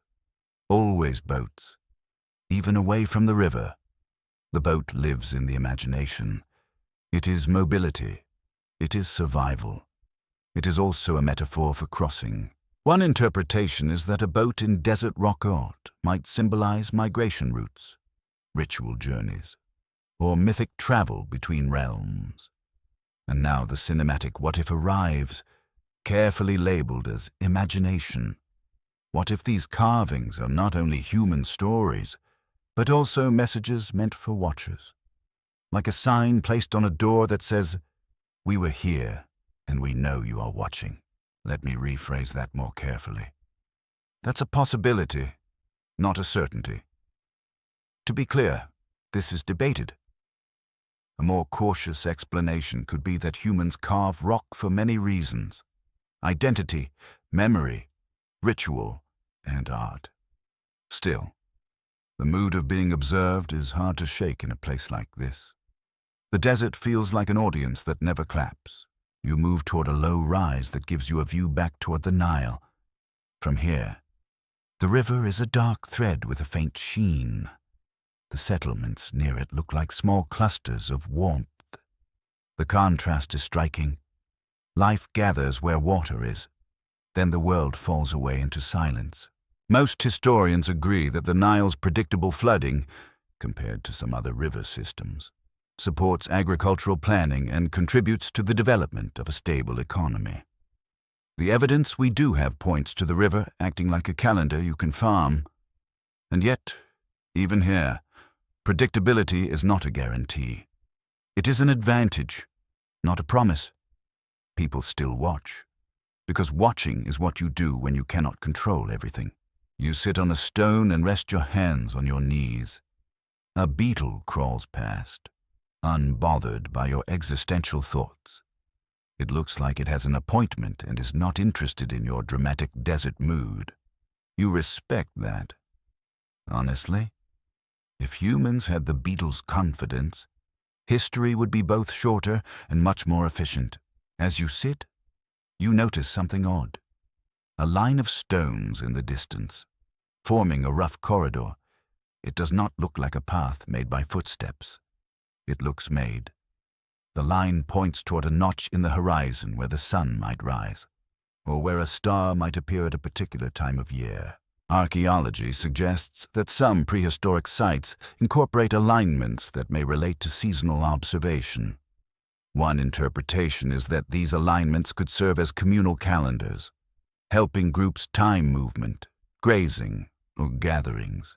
And in the language of myth, the people who maintain these alignments become watchers by profession. They are keepers of timing, guardians of the moment when the year turns. Now, the mystery portion deepens, still carefully framed. A fringe idea proposes that such alignments hint at instruction from a non-human source, as if knowledge is imported rather than discovered. This theory isn't widely accepted, but it lingers in popular imagination because alignments feel intentional, and intention invites the question, who taught this? If we treat it as a possibility rather than a conclusion, it becomes a whisper in the desert, not a declaration. You stand and walk the corridor of stone slowly. Your footsteps crunch lightly on gravel. The sound is soft, but in the desert it feels loud, like you are interrupting the silence's nap. You stop at the corridor's end and look through the notch in the horizon. A star sits there, bright and steady, exactly where your eyes land. It might be coincidence, or it might be design. Either way, your body responds with a quiet awe. Historians still argue whether early desert ceremonial sites are primarily astronomical tools, social gathering spaces, spiritual sanctuaries, or a blend that changes across communities and centuries. You breathe out and let the debate be a gentle pillow rather than a problem. Uncertainty does not have to be stressful. It can be spacious. The desert teaches that. The desert says, you do not get all the answers, but you get a lot of sky. A small group approaches from the direction of the river. They carry bundles and water skins. Their faces are calm but alert. One of them sees you standing among the stones and nods as if you are where you are supposed to be. They step into the stone space with familiarity. Like visiting a relative's home, they begin a simple ritual. Not elaborate. A small offering placed on a flat stone, a brief chant, a moment of silence where everyone looks toward the horizon notch. The chant is not theatrical. It is functional, like counting, like breathing exercises, like reminding the nervous system that you belong. What's broadly accepted is that communal ritual can strengthen group identity and reinforce shared values. Archaeology suggests that repeated use of specific spaces can create sacred geography. One interpretation is that these desert sanctuaries help connect river communities to a wider landscape, making the desert less of an enemy and more of a respected neighbor. You watch their faces as they look through the notch. You notice the same expression you saw by rivers, by shrines, by gathering spaces, a mixture of humility and focus. Being small under the sky is not humiliating. It can be comforting. It can make personal worries feel less sharp. It can make sleep come easier. Then a storyteller among them speaks quietly. They mention beings who watch from the high places, not in a tone of fear, but in a tone of respect. They describe the watchers as old, older than any named kingdom, older than any crown. The watchers are linked to stone, wind, and the long view. This is where the Sumerian-flavored idea and the Nile-flavored landscape can meet in the imagination. Even if the historical pathways are complex, you keep the solid ground separate from the mist. The solid ground is that humans across regions develop myths about watchful powers tied to sky and order. The mist is the notion that the same literal beings travel and supervise civilizations. Still, the mist can be lovely in a bedtime voice, like a veil that softens the edges of the night. A popular rumor claims that certain desert sites are guarded by unseen sentinels, and that travelers who disrespect the stones lose their way until dawn. If the evidence is thin, we'll say so.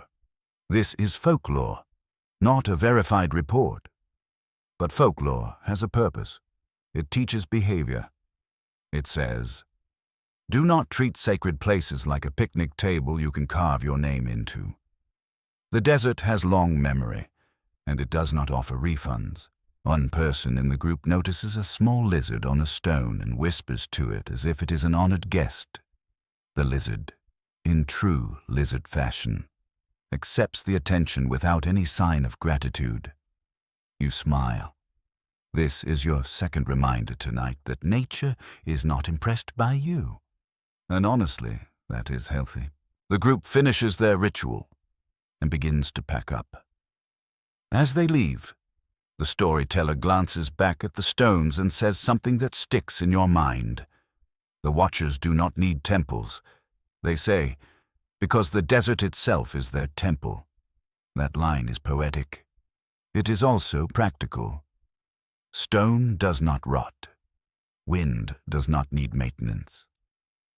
The desert is a sanctuary that outlasts politics.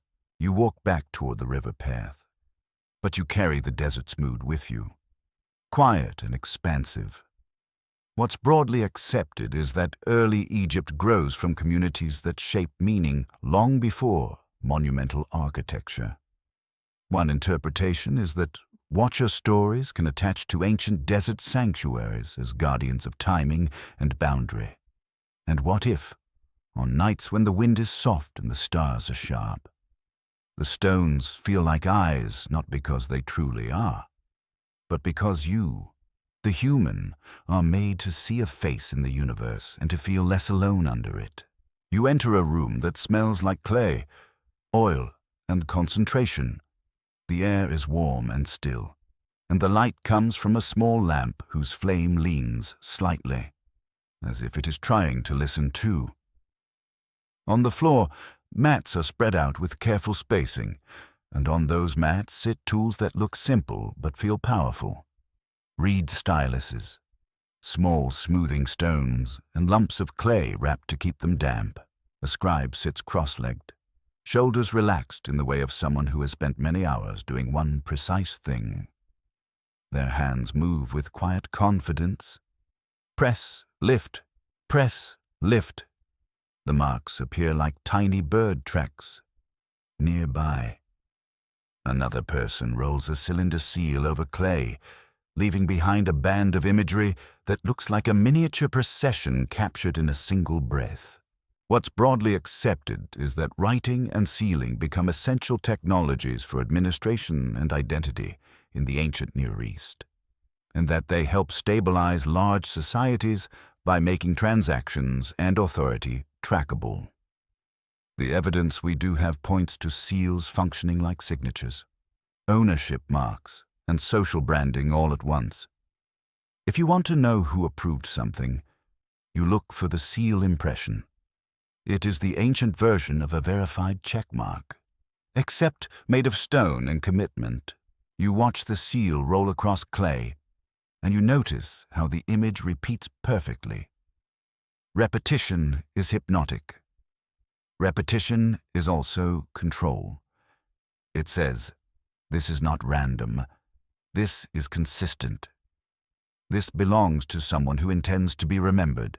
One interpretation is that the watchers, as a mythic idea, become more compelling in a world where identity can be stamped. If humans can imprint authority onto clay, then it becomes easier to imagine divine authority imprinting itself onto destiny. That is not proof of anything supernatural. It is a psychological echo. Humans build tools, then use those tools as metaphors for the universe. The scribe finishes a tablet and sets it aside to dry. Another tablet waits. There is no applause. This is not art for the crowd. This is the quiet machinery of civilization. You lean in and notice the tablet's surface has neat columns. Each column holds a small pattern of marks. The scribe's face is calm, but you sense the tension of precision. One wrong mark can change a count. One wrong count can cause a dispute. Disputes are loud, and scribes prefer silence. Silence is easier on the hands. Archaeology suggests that scribal training becomes a specialized skill, requiring practice and standard forms. Most historians agree that scribes often occupy a respected position because they control access to record keeping. When you control records, you control memory. And when you control memory, you can influence reality in the social sense. Reality in a community is partly what people agree happened, and scribes help lock that agreement into clay. A person enters carrying a small bundle wrapped in cloth. They unwrap it to reveal a stone seal, polished, carved with tiny figures. The figures might be a deity, a worshipper, an animal, a star. The details are fine enough that the lamp struggles to show them. The person hands the seal to the scribe with care, like handing over a piece of their identity. The scribe presses the seal into clay, and the image appears crisp. The owner exhales, relieved, as if their self has been successfully copied. You feel a strange little thrill. That impression will outlast the owner. It is a kind of immortality, small but real. Now, we shift gently toward the Nile world. Not by grand announcement, but by a subtle change in objects. Among the seals and tablets, you notice a bead of blue-green stone, a style that feels different. You notice a small amulet shape that does not match local patterns. You notice a piece of ivory carved in a way that suggests a different artistic tradition. The room is still a Mesopotamian room, but the objects whisper of broader networks. What's broadly accepted is that ancient societies exchange goods and artistic motifs across regions, and that both Mesopotamia and Egypt participate in long-distance contact over time. Archaeology suggests that imported materials and stylistic influences can appear in elite contexts, because elites love exclusivity, and nothing says exclusivity like a rock you had to travel far to obtain. Humans have always been like that. If it is rare, it becomes fashionable, and then it becomes a status symbol, and then it becomes a reason to start an argument at a banquet. One interpretation is that as motifs travel, they also get repurposed. A symbol that means one thing in one region can be reinterpreted somewhere else. A star motif might be decorative in one place and sacred in another. A figure that looks like a deity might become an ancestor symbol. This is how cultural exchange works. It is not copying, it is translation. A careful reading might suggest that watcher ideas could be part of this translation. not as a single exported doctrine, but as a shared human pattern. People everywhere watch the sky, fear floods, and negotiate authority. So stories about watchful powers can feel familiar across borders, even if details differ. In the corner of the room, a young apprentice practices by pressing marks into a scrap of clay. Their tongue sticks out slightly. Focused, they make a mistake, grimace, smooth the clay, and try again. You smile, because even in ancient times, someone is always redoing homework. Some parts of civilization never change, including the emotional suffering of learning. The master scribe corrects the apprentice with a gentle tap of a finger. Not harsh, just clear. The apprentice nods. The lesson is not only about marks, it is about discipline. It is about aligning your mind with a system. What's broadly accepted is that writing systems create standardization, and standardization changes society. The evidence we do have points to writing enabling more complex administration, law, and literature. But there is a quieter effect too. Writing teaches people to think in structured ways. It invites categories. It invites hierarchies. It invites the idea that the world can be ordered like a tablet. That is where the watchers can slip in again. As interpretation. One interpretation is that watchers function like cosmic scribes. They observe, record, and preserve. They are the mythic reflection of what scribes do in reality. If a scribe can write your debt, then a watcher can write your fate.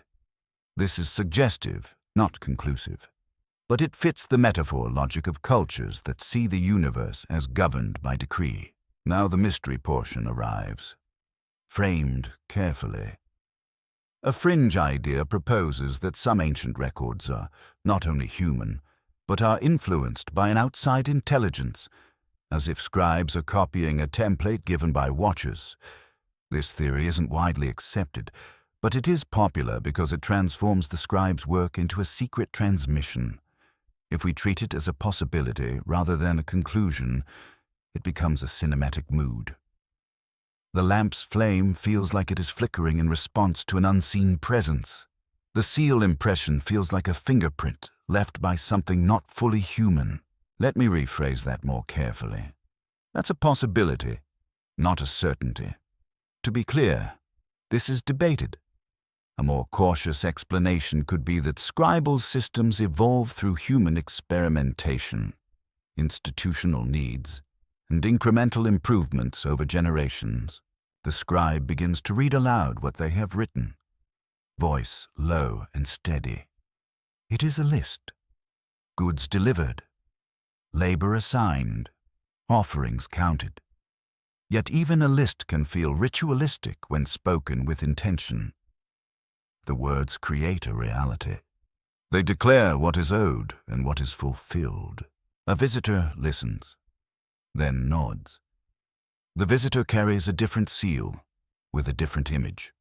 The two seals meet on the same tablet, creating a partnership, or at least a negotiated agreement. This is how complex societies knit themselves together, through marks, stamps, and mutual recognition. Archaeology suggests that administrative records can reveal social relationships, and most historians agree that bureaucracy can be both stabilizing and oppressive. Depending on how it is used, you sense both potentials in this room. The room is calm, but the calm is the calm of power being organized.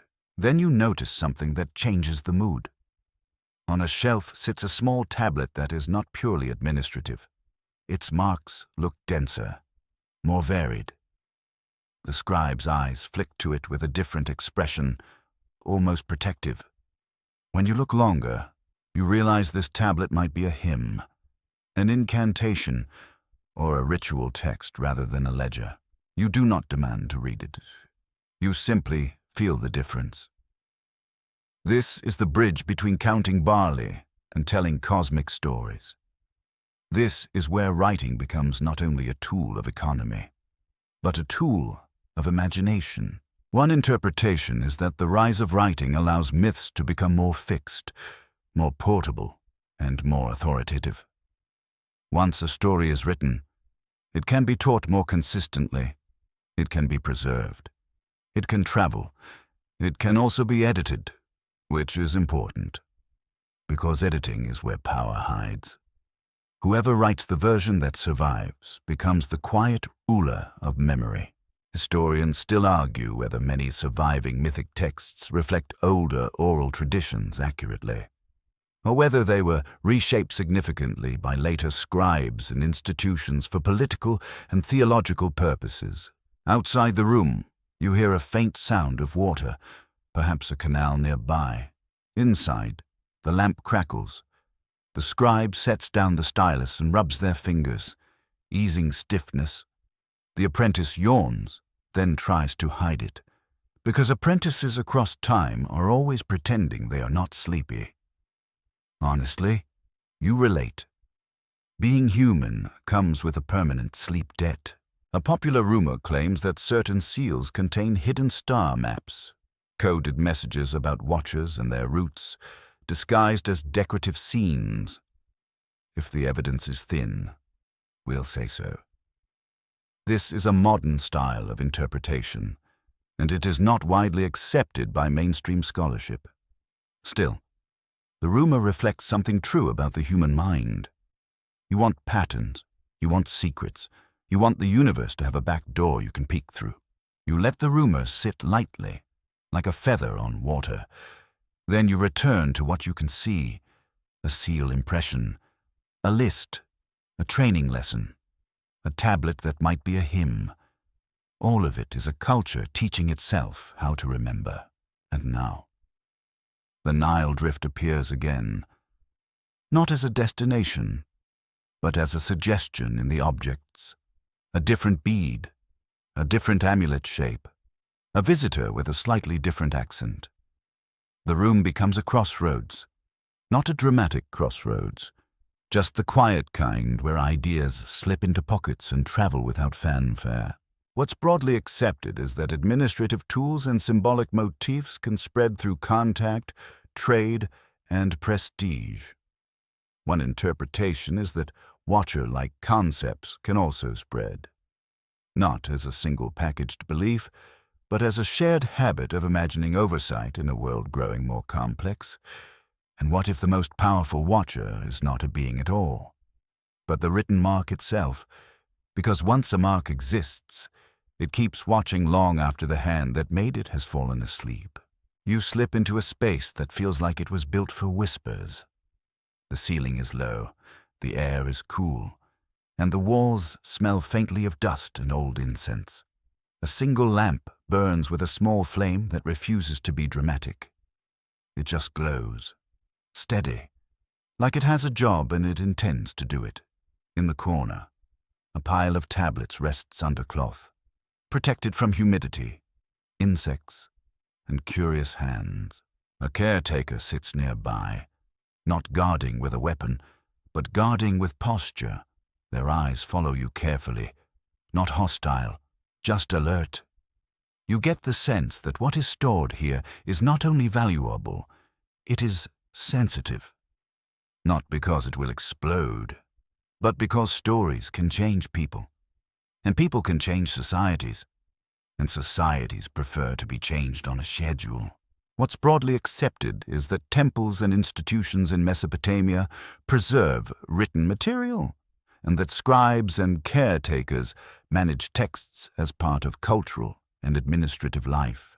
The evidence we do have points to writing being both practical and powerful, because it can settle disputes, define roles, and preserve tradition. In a world without mass printing, control of texts can feel like control of reality. The caretaker gestures for you to sit. You lower yourself onto a mat, careful not to scuff anything important, because your luck would be to accidentally invent a new form of ancient vandalism. The caretaker lifts the cloth slightly and selects a tablet from the stack. They hold it with two hands, respectful, like it is fragile. even if it is baked hard. They do not hand it to you right away. They study your face, as if deciding whether you can be trusted with a story that might make your brain too awake. Then, slowly, they place it in front of you and point to a set of marks near the top. Their finger does not touch the marks directly. It hovers, careful. There is reverence here, and also fear. Reverence for the past, fear of misunderstanding. Now, keep the solid ground separate from the mist. What's broadly accepted is that ancient texts can include mythic narratives about divine beings, cosmic order, and conflict. The mist is how later readers, including modern ones, sometimes treat myth as literal reporting. Tonight we do neither extreme. We stay calm. We stay curious. We keep our feet on the floor and our imagination floating gently above it. The caretaker speaks softly. They describe the watchers as a category, a role, beings who observe, measure, and sometimes intervene. They do not claim the watchers are always visible. They emphasize attention. Watching is the point. One interpretation is that this tablet, or the tradition behind it, is not describing a single historical event, but organizing a worldview. It suggests that the universe has a management. It suggests that divine powers are not only worshipped, but also monitored, as if even the gods exist in a hierarchy where someone keeps notes. That idea can feel strangely modern, like the cosmos has an office and someone is always sending emails. No unsubscribe link. Of course, you ask, with your eyes and a slight tilt of your head, where these watchers come from. The caretaker responds with a phrase that sounds like it means something like before the river kingdoms, before the crowns, before the great houses. They tap the air above the tablet, then gesture upward, not toward a specific star, but toward the general concept of sky. What's broadly accepted is that ancient Mesopotamian myths often placed divine activity in a primeval time, an era before human institutions are fully established. The evidence we do have points to myths explaining origins, why cities exist, why kings rule, why rituals matter. Myths create a timeline that begins in a foggy, sacred past. Now the fringe dossier arrives, framed carefully as fringe. A fringe idea proposes that the Watchers were literal beings present on Earth before later civilizations, overseeing early human development and later withdrawing. This theory isn't widely accepted, but it appears in modern interpretations that combine Mesopotamian mythology with broader Watcher concepts from other traditions. If we treat it as a possibility rather than a conclusion, it becomes a nighttime puzzle. It asks you to imagine an older layer of history, one that left hints rather than monuments. Let me rephrase that more carefully. That's a possibility, not a certainty. To be clear, this is debated. A more cautious explanation could be that the Watchers are mythic personifications of social functions and natural patterns, such as priestly observation, celestial cycles, and moral supervision. The caretaker points to another section of the tablet. Their voice changes slightly. Becoming more cautious, they describe a disagreement among higher powers, not necessarily a battlefield with swords, but a conflict of order, a clash of priorities. Some powers want humans to thrive. Others want humans to stay small, quiet, and manageable. The caretaker emphasizes that this is a story shape, not a verified chronicle. You appreciate that, because the last thing you need at bedtime is someone yelling. This is definitely true. While your brain starts pacing like a caffeinated cat, one interpretation is that divine conflict stories mirror human politics.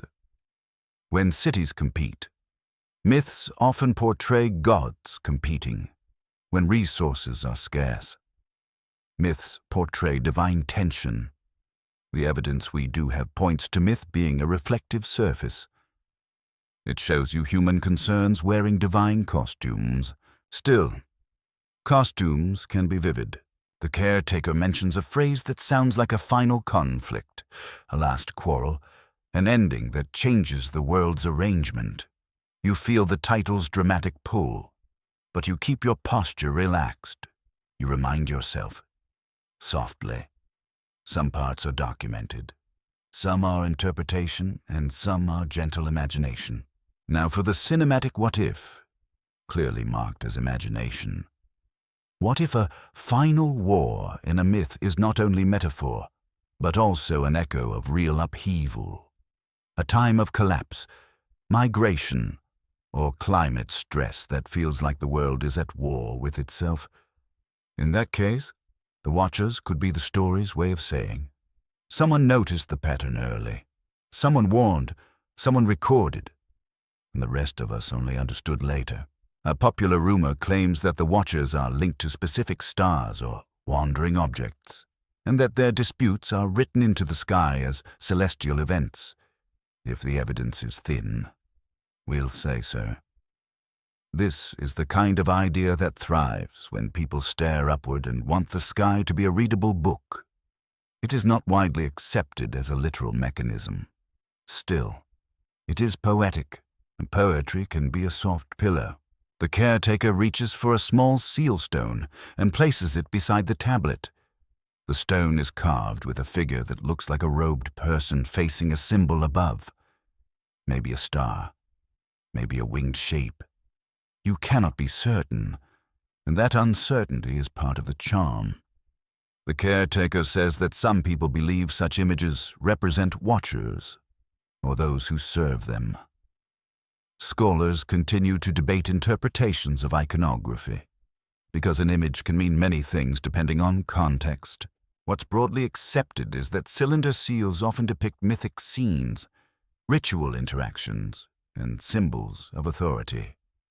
The evidence we do have points to them reflecting both religious and administrative life. So even if someone wants to see a watcher in every seal, a more cautious explanation could be that these are common motifs, not secret portraits. You touch the mat with your fingertips, grounding yourself. The lamp flickers. The room feels like a cave of memory. Your breathing slows, and your mind becomes receptive in that half-awake way, where ideas float like leaves on the dark water. Now the caretaker tells you something that feels like a warning in the gentlest form. They say that watcher stories can be used in different ways. They can encourage responsibility, because someone is always observing. They can also be used to justify control, because leaders can claim they speak for the unseen. This is not paranoia. It is a sober observation about how myth and power can interact. Historians still argue whether mythic watchdog figures in ancient literature function mainly as moral teaching devices, as reflections of priestly authority, or as later theological developments shaped by political needs. You nod slowly. This is the kind of line that makes your modern brain go, wow, humans have been human for a very long time. You can almost hear the ancient version of a town gossip saying, oh yes, the Watchers told him he should be in charge. Sure they did. And then rolling their eyes so hard they see their own brain, the caretaker lowers the cloth back over the tablets, signaling that the viewing is done. Not because you are unworthy, but because mystery needs boundaries. Too much mystery wakes you up. A good bedtime mystery gives you a few clues, then turns the lights down. You stand and step out of the whisper room into cooler air. Outside, the night is quiet. The sky is open.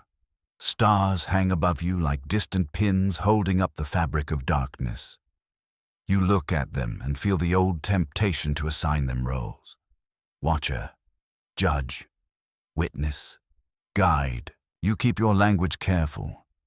The evidence we do have points to ancient people creating rich myths about cosmic order and divine oversight. One interpretation is that watchers are a symbol that concentrates many social and psychological functions into one name, and what if, in the gentle imagination space. The watchers are also a way of describing the sensation that history itself is observed, that nothing truly vanishes, that every act leaves a mark somewhere, whether in clay, in memory, or in the sky. You walk slowly along a path that leads away from the temple complex. Your steps make a soft sound in the dust. A night bird calls once, then goes silent, like it remembered the bedtime vibe. You smile, and your eyelids grow heavy. You're not proving anything tonight. You are following clues, and the clue that feels most solid, even more solid than any rumor, is that humans have always watched the world and felt watched by it in return.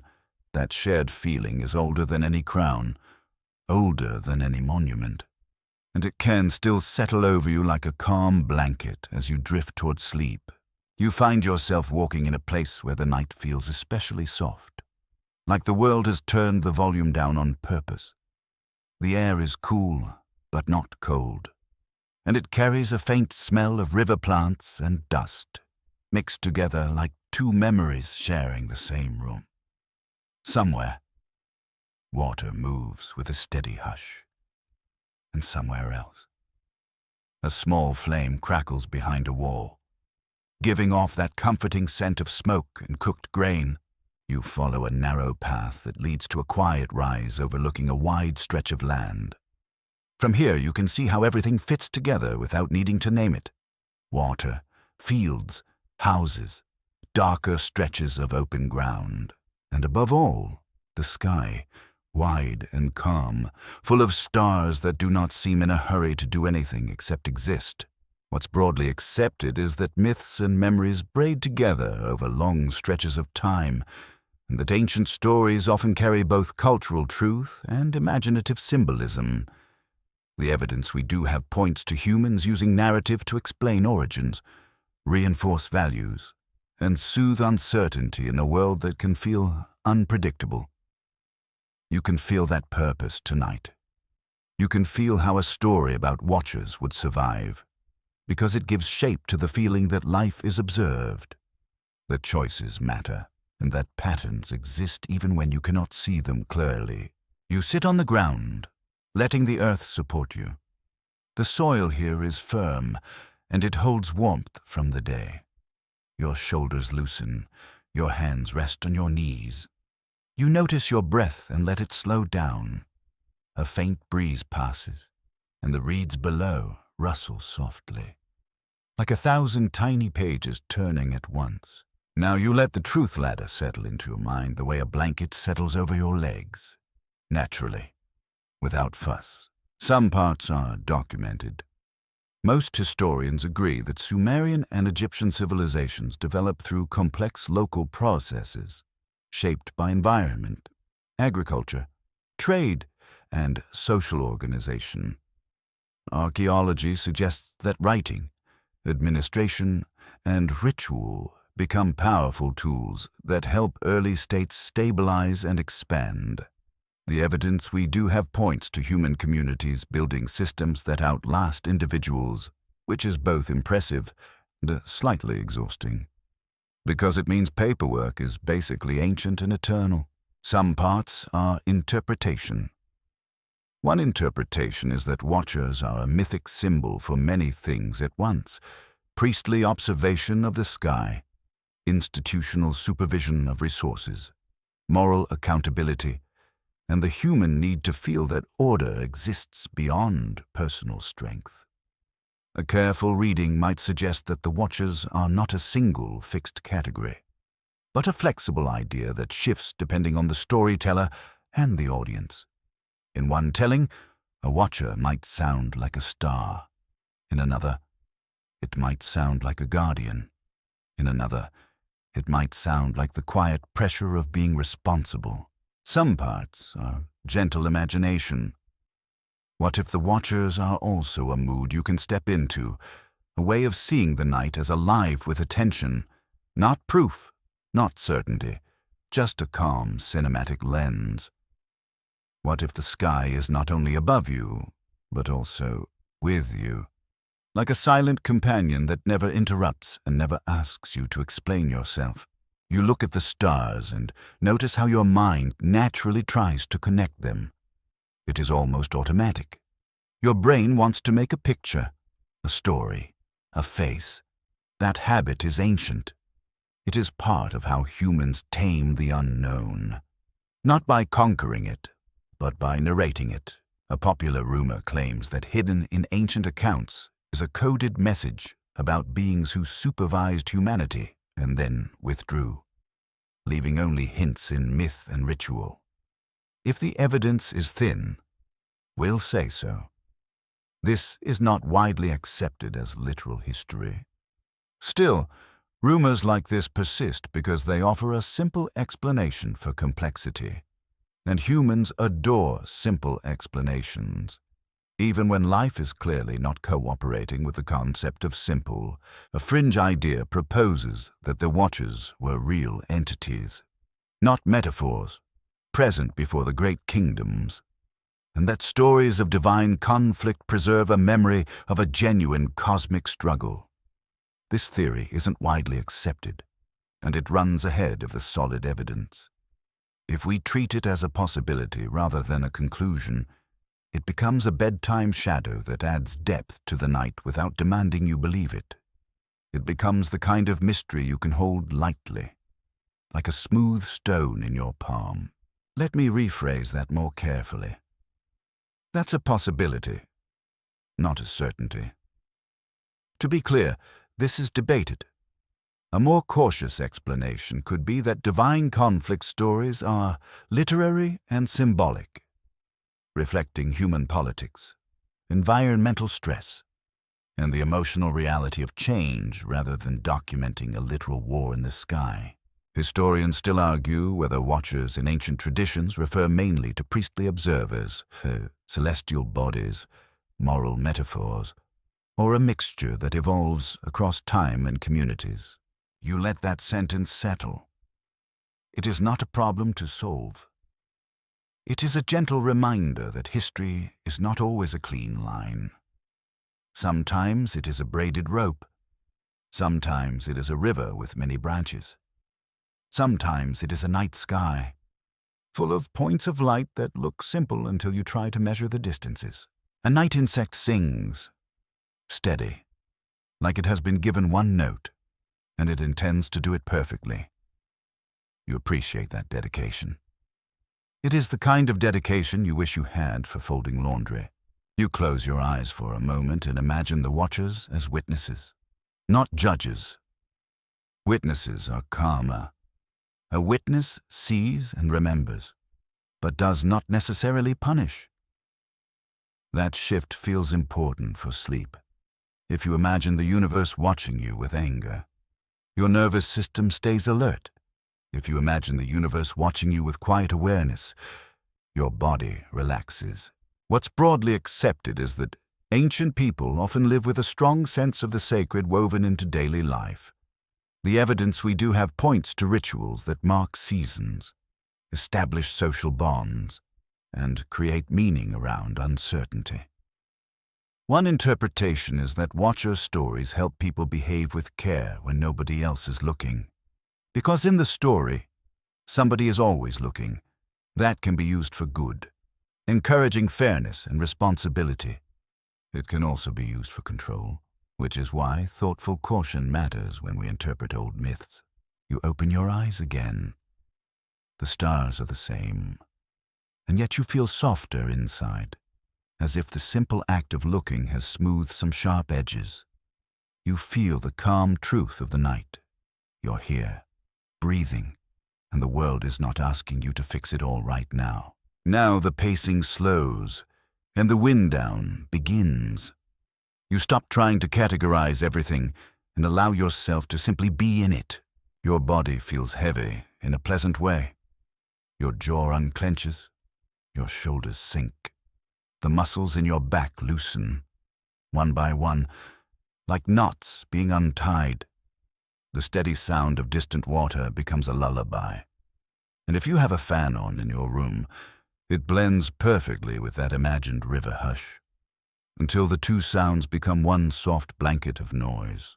You picture a simple scene, not a battle, not a crisis, just a night watch, a person sitting quietly near a river, a small lamp beside them. Keeping track of time, they look up, then down, then up again. They are not anxious. They are attentive. Watching is not fear. Watching is care. You let the idea of watchers transform into something gentle. Maybe the watchers are the stars. Maybe the watchers are the people who keep calendars. Maybe the watchers are the stories that hold communities together. Maybe the watchers are your own awareness, noticing your breath, noticing the way the bed supports you, noticing the way the night feels safe enough to rest. Some parts are documented, some are interpretation, and some are gentle imagination. And tonight, the gentle imagination is here to soothe you, not to alarm you. Your eyelids grow heavier. The stars behind your closed eyes become little soft dots, fading in and out. Your thoughts slow down. The questions about what is true and what is symbolic become less urgent. You're not losing anything by letting them go for now. You can pick them up another night if you want. They will wait. Mysteries are patient like that. You take one slow breath in, then a slow breath out, then another. The world feels steady. The sky feels wide. The river sounds keep their rhythm.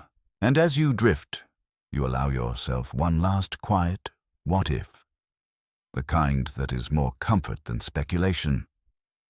What if being watched, in the best sense, simply means being held in awareness, not judged, not tested, just held, like a parent checking on a sleeping child, like a friend sitting nearby while you rest, like the night itself keeping a calm vigil until morning arrives.